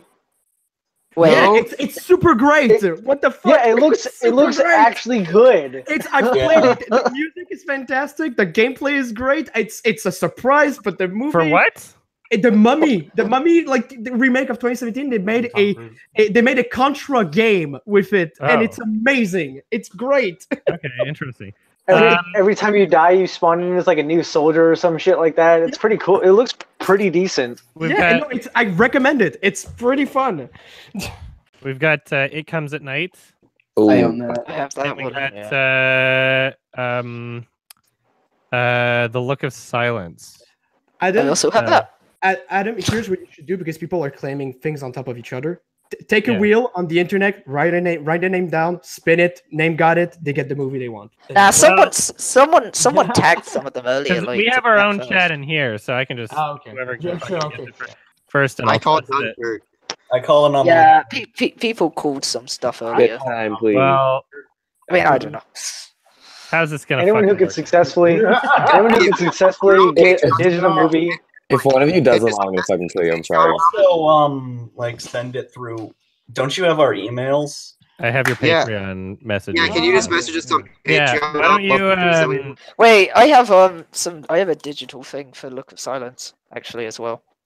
Send me. Okay, so there's like 5, I guess, that people really wanted. How many people in here actually like wanted a fucking thing in the first place? I'm all good, thanks. I did. What are they? One, two. Digital downloads of those films? Yeah, like restricted Blu-ray. back to digital. Yeah, I mean, it's not like you get a real like torrent file or something. It is a pretty good offer, but thank you for the offer. Yes. Why don't you, anybody who can. Sorry, go ahead. I was just gonna say, send me a message on Patreon as soon as the stream's over, and give me your like ranked top 3 of what you would like, and whoever, if somebody sends a message first and claims something already, then I'll just give you the next one down or something. Okay. But after the stream is over only, and then right? I mean like that do that within the next half hour, and then I'll just post the rest on Twitter or something. All right. Anyone who can successfully the stream's gonna be done. Sorry? I said anyone who can successfully get digital downloads from a digital code without tearing their hair out or breaking the computer, I salute them. Is it okay to send it now? Sure, go for it. Send it now. Okay. And I'm not gonna be like disqualified. I just the stream this hangout is gonna be over in the next 15 minutes anyway, because we're coming close to the 3-hour mark, and I got shit I got to do. I want to make some quick. I'd like to ask: have you ever seen the Dan Harmon show Community? I've seen bits of it. I've enjoyed what I've seen. I haven't really given it a serious watch though. Love it. Yeah. Have you seen the movie? I like Donald Glover. Sorry, what? Have you seen the movie Chipped? No. I got Holy Mountain in the mail. I was kind of curious to know what it is you like about it. So you watched it and you're... I'm only a third of the way through, and my dad well, wanted me to analyze it. I just kind of want to know, like, as brief as possible, what it is you like about it. I like everything about it. That's as brief as possible. That's as brief as I could possibly say it. Can we get a Holy Mountain? There's not things that I don't like about it. I don't know. You haven't even seen the full movie. I don't know what I I mean, just... If you're admitting you've only seen a third of the movie, I don't really want to... All right. You should just watch the rest of the movie. Although we're all mad... We're trying so hard to understand it. It's not... You don't go into it with that kind of a lens, that as though you need to, like, decipher some sort of hidden story behind it. You know? It's not... It's not like a... It's not that kind of movie where you need to do that. You know. Can you I can think backtrack about what the movie is trying to say, right, or what it means to you, but it's not like some, it's not like some secret hidden plot metaphor thing going on. The Illuminati. The Illuminati. I mean, a lot of symbolism, isn't it? Oh yeah, there's symbolism. Yeah, of course. Yeah, I that's mean, what it makes plenty of like statements on politics, religion, society, greed, corruption, drugs. I might need to watch it. You said it was a lot like Synecdoche, New York, didn't you? Or something like well, it's similar, but very different goals. Synecdoche, New York is more of a like perfectionist kind of. It's if Synecdoche, New York, and the Holy Mountain were like two hemispheres of a brain, that would pretty much describe how they are. One's more to do with like feelings, and the other is more to do with complex thought. I mean, like, one thing that's kind of annoying me that's like happening, that's actually been going on for I guess the past few years now, is how Disney is rebooting like all of their classic properties into live action. They just away the film. I I don't want to see John Oliver as Zazu. But I do want to see Eric Andre. Is that a sexual innuendo about his penis? John Oliver's Zazu? I don't want to see him as Zazu. Okay. Because that's who he's playing Zazu in the new Lion King. John Cleese was almost Zazu, but he gave it up for Swan Princess. He's playing Scar. What? Who's playing Scar? I don't. Oh yeah, it's a chick with the Thor. The guy whose name I can't pronounce. So I don't understand why they're gonna do quote unquote live action Lion King. Oh yeah, like what's gonna be live action about it? I mean, like it would be gonna be animated anyways. It would be like the Jungle Book movie, where like there's no humans in it whatsoever, so it's not even like the Jungle Book. Simba will transform into a human. Before they actually. Like, I can't imagine how it's gonna like. It's gonna just look so weird. Like if they were all enjoyment of the film is like whether when I look at the trailer and I think like, yeah, I want to watch this or yeah, I don't want to watch it. It's probably just going to be completely based off of like the character design. If the lions look stupid, I don't want to see it. It reminds me of that one movie that's coming out where the depends on how hot Scar is. Yeah, I was about to say. It reminds me of that one movie that's coming out. I forgot what it's called, but it's this chick with like fucking that's all cybernetic and stuff, and they make her look like an anime character. Like Anita. But everyone else is the Battle same. Angel. Battle Angel Anita. Yeah. Rodriguez movie. One thing I really don't like the idea of is I don't like the idea of the live action Winnie the Pooh movie just because I know they're gonna make him like realistic, and Winnie the Pooh is one of those characters that like imagine like Eeyore being like a realistic donkey and not just a depressed sack of shit like he is in the original. Oh my god! I want a Pooh's Home Run Derby. They're all supposed to be stuffed animals. Yeah, I know that makes it even worse. Yeah, like he's got like the tail stapled to him. You know, like imagine that looking like live action. What with Eeyore just like blood everywhere? Yeah. I completely forgot that I saw the trailer for Alita Battle Angel until I saw that face again. And I'm just thinking, like, why would they waste all that money computer animating her eyes to look big when they can just hire Christina Ricci? Oh. Not just that. It's like why would you do that to her and then everyone else in the film's regular? It doesn't make sense. Just hire Christina Ricci. I thought they were going for like the androids are meant to look different, but then we see other androids, they kind of have like normal face. I was like, this is just a weird choice. Pretty sure it's based off. Yeah, it's like why? Because the original style of the anime, she had big ass eyes. I thought her entire character was fucking CG. It's so weird. It doesn't look right. Christina Ricci. It's dumb. Hey Adam, what do you think of Mass Effect Andromeda?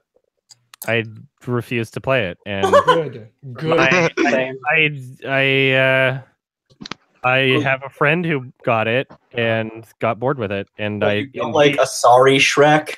Yeah, it looked like shit.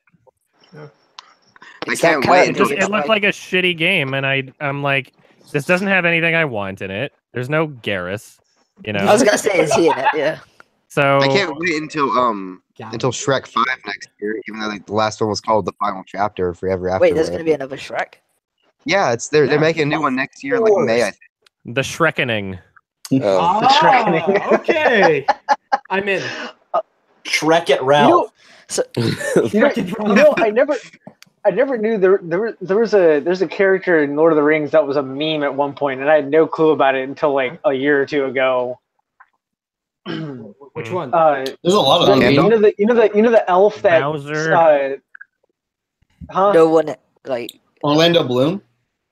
No, the elf that that like goes up to what's her face while she's on the horse.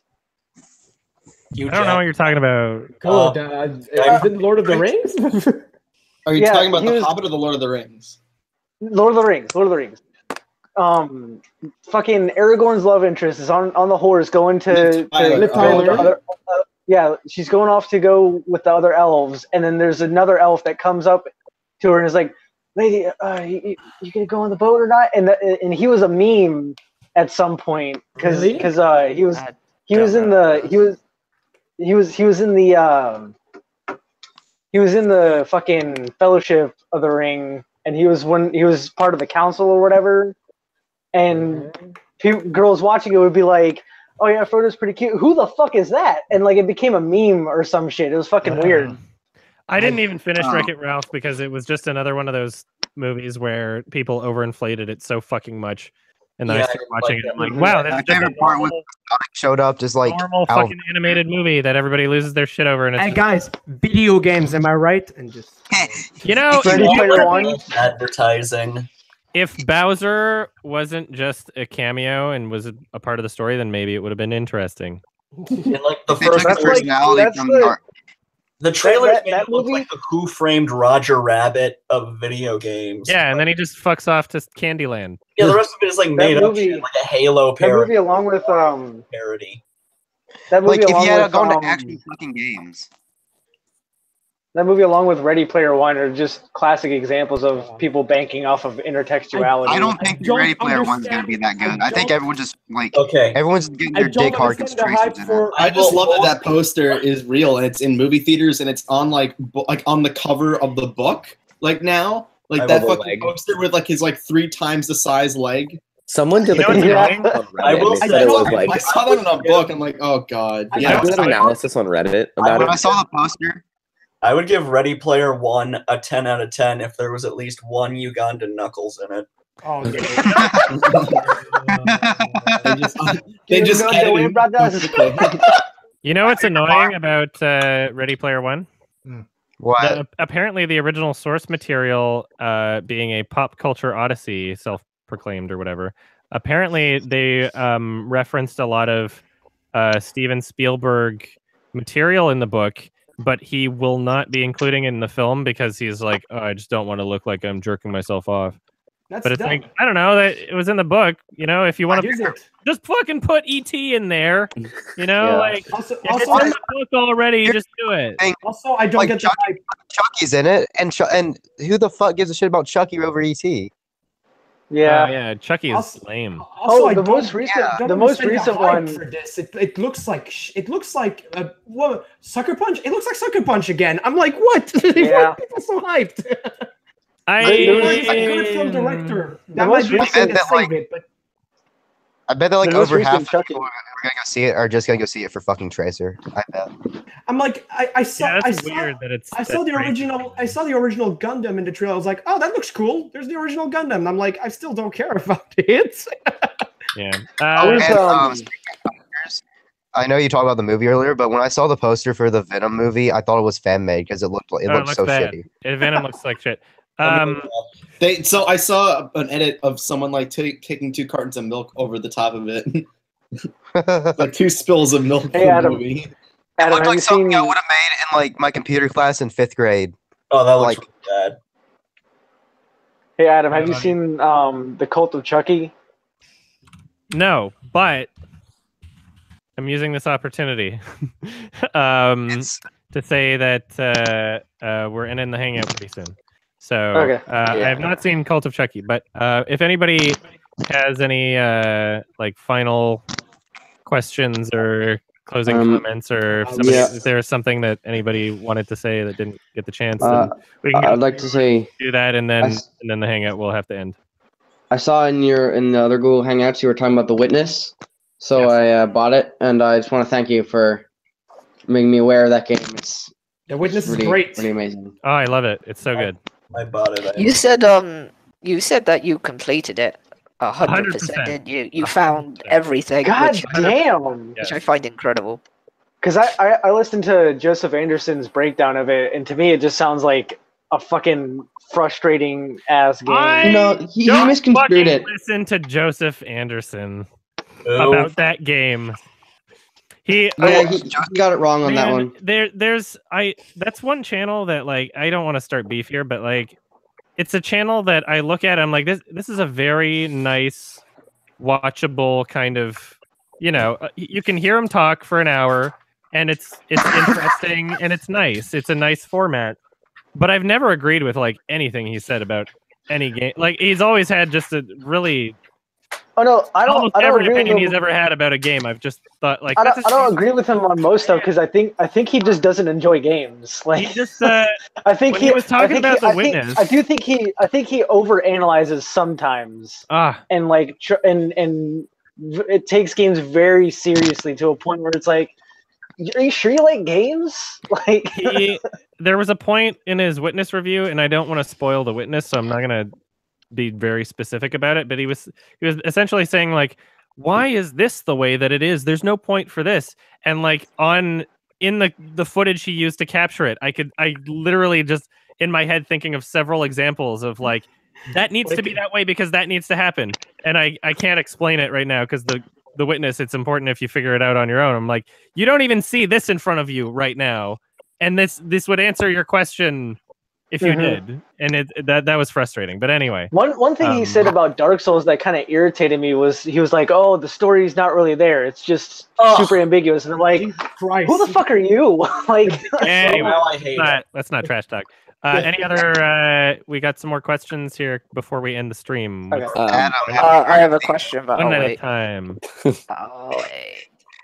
Adam, have you heard of the live-action mixed animation Sonic movie that's coming out like next year or the year after? What yeah, it's movie? like supposed to be like the live action, and I think it's like the Smurfs, but it's a Sonic movie, and it's being directed by Oh god, I haven't heard of it, but that sounds hilarious. It hilarious. was originally going to be Sony, and then it got transferred to Paramount. But That sounds hilarious. Yeah, but as a fan of the character, I am not looking forward to that at all. There's gonna be so much. I can't wait until they cast like I don't know, like fucking Sylvester Stallone as Eggman or something. How do you be a fan of Sonic? I like the earlier games, and I like some of the games. What is the character other than he goes fast and eats chili dogs? When you say you're a fan of by that I mean the game. By that I mean the games. I'm sorry. Okay. Because when you say character, I'm thinking he's a no, the character. He's the best radical. character. Obviously, I'm thinking of the porn. No, everyone plays Sonic the Hedgehog for Big the Cat. Don't you know that, Adam? Yeah. Everyone wants to have sex with Big the Cat. Someone actually said that at IGN. That was pretty funny. We got some closing questions, correct? I got a question. I have a question, but Yes. I can wait. Maybe I don't. I was just wondering what's your thoughts on the films of Wong Kar-wai? I'm gonna have to remember who this is by looking them up on IMDb, but I've heard this name before for sure. He's a good slow-mo boy. Oh yeah, here he is. Let's see. What has he made? Like In the Mood for Love, Chunking Express. Yeah. There's a lot of stuff that he's made that's on my watch list that I haven't seen. Yeah. I don't think I've seen a single film from him. It's just a very interesting style, yeah. Yeah, I recognize a lot of stuff on my watch list here, so yeah. Unfortunately, I can't really comment. I'm sorry. Have you? Oh, good, you got. Have you seen Harmonian from 2016? Harmonian? I would recommend that. Harmonian, yeah. I think that's how you say it. It's a Japanese film, I think. Oh, let me look. Harmonium. Yeah. Well, it's got a good Metascore, and it has I think you'd like it. Picture of a can logo on it, so I'll check it out. Also, Blacklisted. completely serious. Is Scar is Scar legitimately your favorite character, like, of all time? If we're what do you mean by favorite? Because if we're talking about I want to bang, then yeah. Like I guess that's what I mean. Yeah. Yeah. Like he's my husbando. So what do we? I had a question. This is what my life has devolved into, and that's fine. You know, I've had to come to terms with a lot of really weird things about myself. But have you played Neko Jishi? No. I have not. It's so fucking bad. What are your thoughts on the Paranormal Activity VR game, the Lost Soul one? It was better than I expected, but it was still shit. Okay. It was all right. It was if somebody's asking like what's a scary VR game to play, that's up there. Although most of it was not scary. It's just I mean, I would recommend it to normies. RE7 had some pretty good moments in VR. I would say. It was cool. It looked RE7 nice and had some creepy stuff. In I can't believe it didn't have multiple save files because the game crashed like 3 times. I had to do. Oh man! I don't know if you guys caught the stream I did, but like I was basically at the end of the game when the game crashed again, like almost at the end. I was literally like probably 5 minutes away from beating it. And then the game crashed in a way where it corrupted the save file, and just because like it automatically autosaves and writes over the same file. And so I had to restart the game and just speed run it for like an hour and then get back to that point and then finish the game. Oh, that's why. Wow. That pissed me off. Have you seen Devilman Crybaby? Not yet. Everybody's asking me about it though. Is it good? I really like it. Yeah. Is it like everybody's asking me about it? I'm just like, is it good? Have you seen anything from this director before? What director? The director of Devilman Crybaby. You mean the creator or? No, not Go Nagai. I mean the director of the show, Masaki Yusa. Let's see. Oh, I don't know. Masaki. I can write it on the Google chat, so I'll just write it down. Yeah, there you go. Is he the director of Mind Game? It's very good, except like at first I thought it was just gonna be like a gore fest. Yes, he's the director of Mind Game. I don't think I've seen anything that he's directed. He has a particular style. He is great. The stuff I've seen from him is the Tatami Galaxy, Ping Pong, The Night Is Short, Walk On Girl, and Devilman Crybaby. I'll check it out. I really enjoyed the art style of Devilman Crybaby. All It's of very its stuff is great. It's got a style, it's got substance, and it's got it's not like a festival of deeper meaning. It's just it's well executed. Well, if there's one thing that I know Netflix can do well, it's anime. Neo Yokio is a fine. Yeah, boy. Oh my god! You don't deserve this big Jaden Smith anime. What more could you possibly ask for? What'd you think of the Castlevania anime? Remember, I haven't seen it. I haven't seen it. If mirrors aren't real, how can our eyes be real? Exactly. I guess since the subject's on Netflix, like, did you see the Cloverfield paradox? Toblerones be real. I've seen the Cloverfield paradox, and there will be very detailed opinions about the Cloverfield paradox being released in the next couple days. Right. And is there anybody that didn't get a chance to ask a closing kind of question? I just want to say one more thing. Is I watched Rec 2 yesterday. Yes. And I heard you talk about it very positively. I don't remember where. And I saw it wasn't in your top 10 list. Is that one that you would add, or is it just one that... Wait, that was 2010. 2009? Yeah. Well, maybe. I don't know. I'd have to think about it. Because there's plenty wrong with it. I mean, but it would, if I included guilty pleasures at that point doing my list, it would probably be on there. It's very fun. Yeah, there we go. It is. Yeah, there's I have a list on IMDb that's not public where I have kind of like retrospective list changes and guilty pleasures that I would have added, and that's on there already. So I might make that video someday. Is there any last questions before I end this? Best film you've seen so far this year, which is actually a 2018 film. Oh shit. Just out of interest. Well, if anything, I'm not allowed to say Phantom Thread. Oh yeah, shit. Oh no, yeah, I guess not. Because that's the only movie I've seen in theaters this year. Oh, actually, okay. well, yeah, I mean, like, Cloverfield Paradox is a 2018 movie, and I saw it. Am I really supposed to say that? Like, I guess so. Yeah, it's the best one so far. Fuck! I gotta run and just go to the theater and quickly see whatever fucking thing's playing. Can I watch Cloverfield Lane before your review? Sorry. Wait, is Phantom Thread actually 2017? It's considered like very late 2017 for the Oscars and shit. It had a very limited release. Yeah. Yeah, it was released on November 24th as a preview in Beverly Hills, California. And it had a very limited release in the US on December 25th.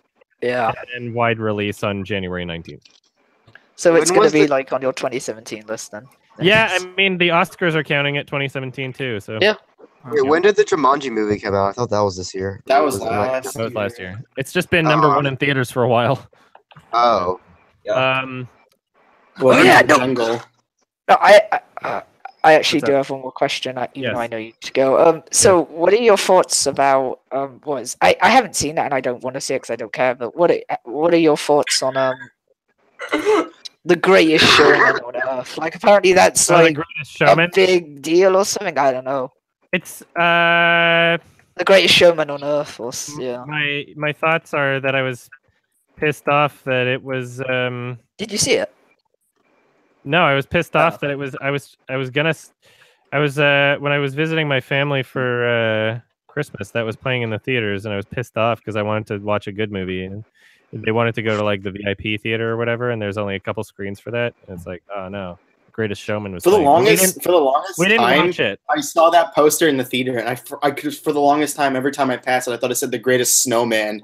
I kept thinking of Michael Fassbender's The Snowman. I saw it like in the newspaper when I was visiting my family for Christmas, and I literally thought it said Snowman, and I looked it up on IMDb, and I thought it said Snowman too. The Greatest. It's like some like spiritual successor to Michael Fassbender's The Snowman. It got released like on Christmas, and I was just so confused. And anyway, Harry Hole. It's a movie that I can tell by the poster that I don't want to see it, and that's all I have to say. Is like the poster. The poster screams, "I am not good." So, I'm not good. Anybody that didn't get a chance to ask a question, want to ask a question? Because I'm going to end it pretty soon. AKA, not me. All right. Thank you, Adam. Thank you very much for hanging out. Salute you, Adam. I'll talk to you later in a month. If you want the digital code or whatever, just send me a message on Patreon. Sending you a message right now. I might not before I forget. I might not answer the message right away. Sorry, what's up? Yeah, just to say, I sent you another code for the Look of Silence on Discord. If you want to give that one out as well. Oh, okay. Yeah. Was someone trying to say something before I shut this down? No. Okay. Sorry. Thank you for joining. Thank you very much for your patronage. Thank you, Adam. Thank you for being my patrons. I love you guys. I love you too, Adam. Love you too. Bye-bye. Bye-bye.